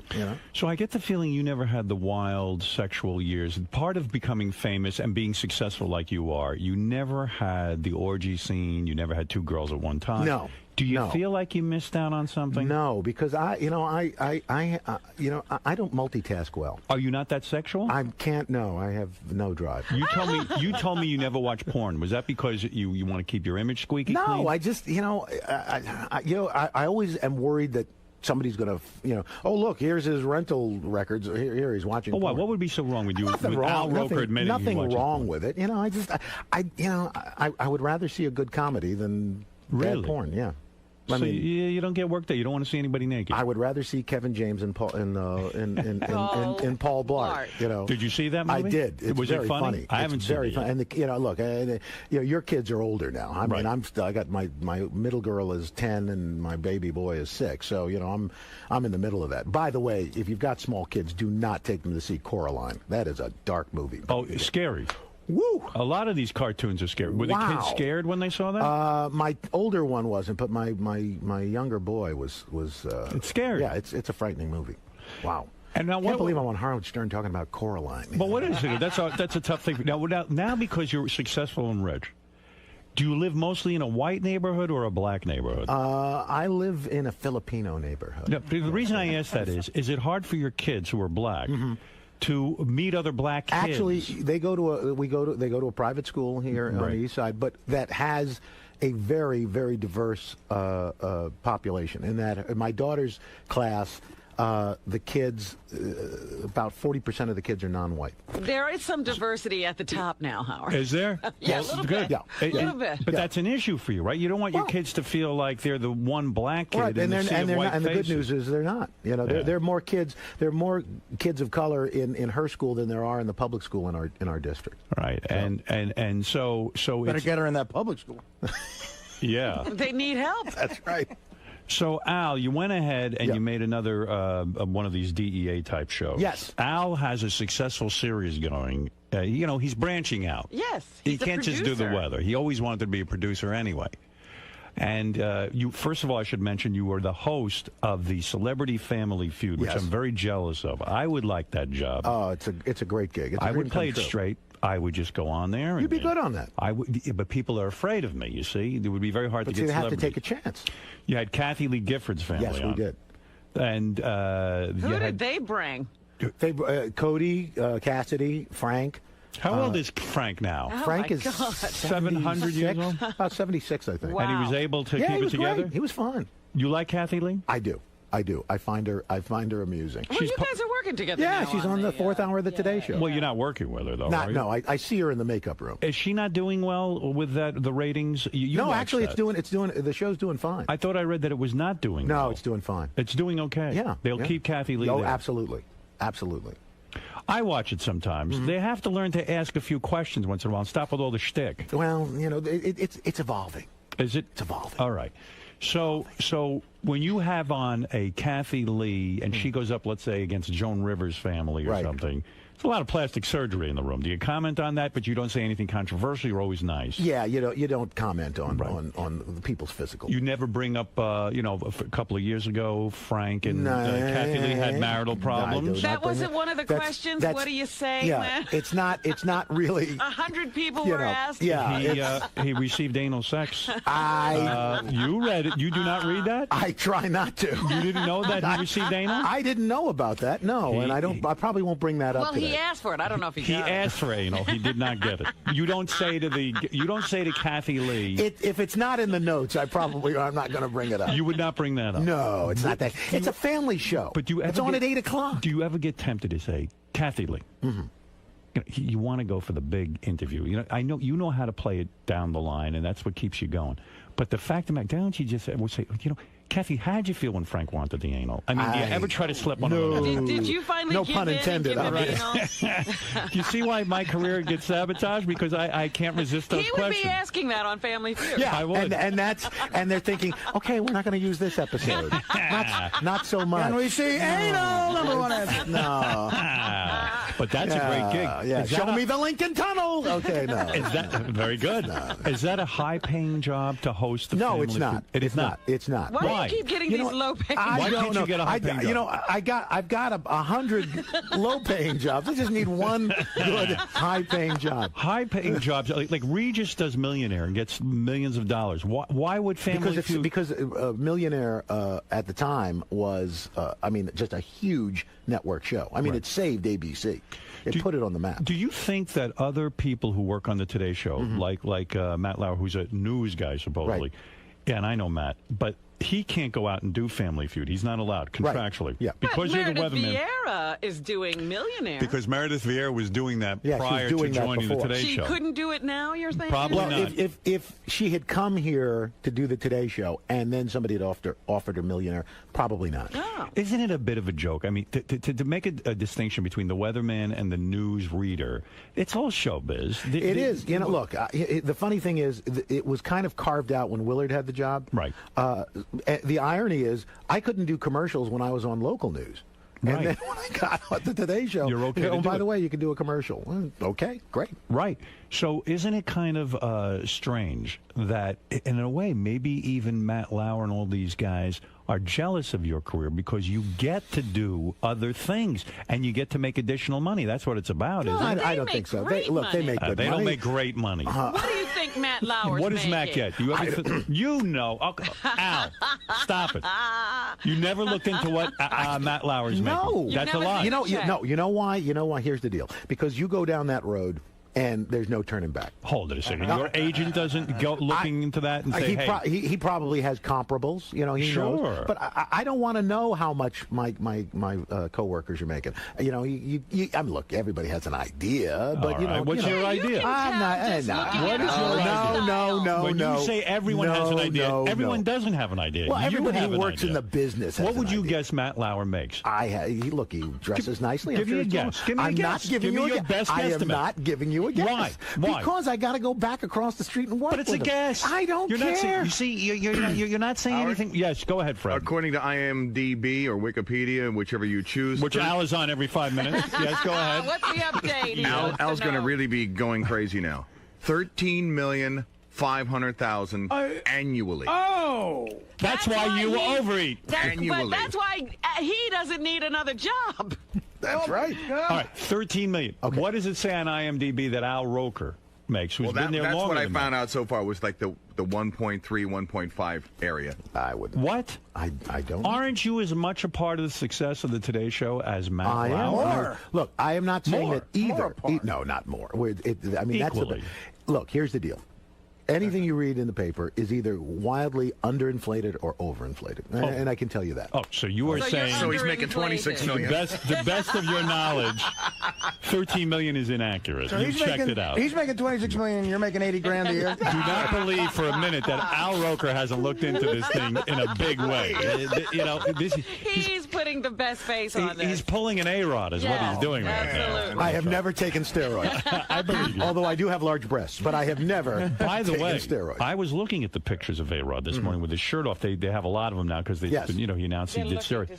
He had forgive me for saying this, but he has bitch tits. He has. I was shocked at the lack of definition here. Yeah, he has breasts. Is that what steroids do? I guess that's what I'm told. Yeah, you've never do you worked hit out with steroids. No. You've never tried. Oh yeah, I look like doing. Do you work out at all? Do you go to the Yeah, gym? I do. Be a slender guy. You got to, right? You got to stay in shape. I mean, I work out. I didn't do it this morning, but I work out before I come in. How's the marriage going? Everything good? Great. Yeah, really? The kids are okay? Kids are good. My oldest girl's in culinary arts school. No kidding. Providence. She wants to be a chef. So. Oh, that's great. Let me ask you something. Now, you talked about those occasional binges. What do you eat when you want to go crazy? Either vanilla ice cream or French fries. Really? Oh, that's good. Yeah, which are Did you both ever try just dunking them in? horrible. What? Dunking them in ice? Yeah. That's right. Artie, you dunk them in it. French fries dunked in vanilla ice cream. You should see what Artie eats during the show. You haven't lived. You would be in heaven. You would be in heaven. All right, I know we're running out of time, so I want to make sure I get to this. Yeah, why is Al subjecting himself to this today? First of all, Al produced a show for Spike TV. He came in here when he produced the first one. And the series DEA, Drug Enforcement Agency, this is the show. It follows the Drug Enforcement Administration agents as they bust drug dealers in Newark, New Jersey. Now, don't come in here one of these days. You're not going to have people busting through this door, are you? No. Yeah, now... Wait, in Newark? I got to be careful. Isn't that where you score your heroin? No. You're ridiculous. He does. He goes to Englewood. Absolutely. No, Newark, Delaware. Oh, yeah, I know you go to Delaware. I don't go anywhere, Howard. Let's move on. Anybody on the Today Show a heroin addict? No. No. You haven't lived. You haven't lived until you've worked with one. I see Matt scratching every once in a while. No, but here's the thing. The first one you did, you said that Newark was the... how did you put it? The most dangerous city in America. I told you, North most Blacks. I'll put them up against Roosevelt Black. No, I don't think so. One of the most dangerous cities in America. You called it that. Right. And when you called it that, you got into some trouble. Newark didn't like that. It was a promo. Okay. Oh, so you had nothing to do. I didn't write the promo. That said, we amended the promo because, look, the city of Newark has had a tremendous turnaround, and part of that turnaround has been the fight. People turn around and leave. Not true. Mayor Cory Booker has done a terrific job there. Tough job. And law enforcement has worked really hard, and the DEA is part of that turnaround. So, if people watch the show, I think they're going to see these are people that are trying to clean up this area. They really are. It's very difficult. In fact, I did a pay-per-view special out of Newark, and the mayor was actually at the time Sharp James was very grateful that I did it in Newark because they needed money and they needed to have people come in and not be afraid to do it. And we said at the front of the show, the carjacking capital of the world, which it was at the time. And oh God, you couldn't park anywhere near there. People went berserk. I said, look, it's the truth. It's a war zone. Newark's tough. Remember what used to happen at the airport? You'd go, leave your car, and then you'd come back and take a cab home. Yeah, well, that's true. So, if you're trying to get rid of a car, at the time, it was a great place. So you weren't saying anything wrong, but it kind of undermined the spirit of the people of Newark. It did, and so we changed it. And you know what? God bless. There's one safe section in Newark, the Ironbound down X section, because that's where I used to go when I was a longshoreman to eat lunch. all the paisans still take care of you over there. That's why. Well, who knows? What is it, Gary? Just looking, I didn't realize Al. I'm looking at this thing for Al Roker Entertainment. He produces like 50 shows. Is that right, Al? Yeah, I'm looking. Got 50 shows. These now? First of all, not all at the same 50 time. shows. Not all at the same time. Like Dick Clark. Okay, look at this. First of all, he's got about 17 shows on the Food Network. All right, that's good. Bahama Reunion, Big Bad Barbecue Show, all that stuff. I used to feel bad for you on that barbecue show because I know Al was struggling with his weight. Sure. And you had the operation. Yep. And I tune in the barbecue show, and you're tasting everything. And that barbecue is very fattening. Actually, the barbecue is not fattening. What is fattening? It's the sides that kill you. And the sauces. Yeah, but for example, like the way I like my ribs, it's a dry rub. There's, and most of the fat is rendered off in the slow cooking process. Yeah, I do the dry rub too. Yeah. That's good. Yeah. Yeah, but you would feel bad for Al now when he was all over the Food Channel and he'd had the operation. Well, that was like porno for Al. Yeah, that's my porno. You know what? Does Al produce the Porn Olympics? Is that one of the shows? No, but he did. He one did of his sports shows. He did the Whoopi Goldberg biography for A&E. The Lingerie Bowl. Are you good friends with Whoopi? I like Whoopi. Yeah. Here's one of my personal favorites for Lifetime: Intimate Portrait, Judge Judy. She produced that. No kidding. Yeah. An intimate portrait. Yes. What did you learn? It was very intimate. Did you learn anything? I had sex with her. I'm very intimate. You did have sex with her. I did. I knew you did. I did. And she did not have herpes or anything. No, she was great. When you had Family Feud and you had this Kim Kardashian on, is she really a celebrity? I guess she is, huh? Yeah. I mean, people were asking me, what was she like? What was she like? So, I mean, I didn't even know her. Find yourself attracted to her at all? She was a very attractive woman. Big buttocks? Actually, not as big as Ice-T's wife. Oh, yes. Coco. Oh, Ice-T and the family were on, they were too, on. yeah. Coco was like a cartoon character. Yes, She's right, like Jessica Rabbit come to life. You can see. I've seen her from down the block in the neighborhood. You can see her from like 100 yards It's away. amazing. The shockwaves from when her buttocks moves. Amazing. Hey, Howard, there's just a couple other shows. Did you have Dog the Bounty Hunter on Family Feud? No. Yes, we did. We did. Were you offended by him? He did say something racist. Did you work that out with him? Look, you know what? I said everybody's worth a second chance. Was the black daughter-in-law in the family? When She was not at that moment. That would have been a good family. That would have been a great family. That's hot. Yeah, we put cameras in the dressing room to see what happened. I'd like to see that one. Oh, you got to bring them back. Yeah. Go ahead, Gary. Here's another one I love. For E! Entertainment, he did Uncovered, The Hidden Lives of Miss USA. No, that's good stuff. That was good. And then what is this show about? First of all, what's We TV? I never heard of Women's Entertainment. Yeah. First Ladies of Jamaica? Yes. It was. Well, it's a series on First Ladies of a country. So the first one is Jamaica. We're doing Carla Bruni of France. See, that's interesting to me. These are all his shows, Howard. Wow, He's got that's a ton of pretty good. shows. Very impressive resume. Well, thank you. I got to say. So the DEA show, which is the one you're here, the first one did very, very well. It did. It did. Good enough that now they've turned it into a regular thing? Well, this is the second season. We're hoping after this airs and all your listeners are watching tonight and goes through the roof and we do season 3. You go back into Newark? We may go to another city. It depends. Right, but tonight is Newark? Tonight's Newark. The next 9 episodes, we're in northern New Jersey. And you will be sitting with the DEA and they will go and bust people. They bust people. They get people to flip, to give up the person above them. Right. And that's how they work up the ladder. That's always interesting. Yeah, and these two agents who run these groups, what's interesting is they've known each other since they were in first grade. You know, they're like childhood buddies. Do you think the other agents get jealous that they get to be celebrities and the other ones don't? You know, here's the thing. We go into an office and we basically ask who wants to be on and who doesn't. So the ones who Did you get trampled at first when you first no, asked that question? We had to kind of convince most of them to be on.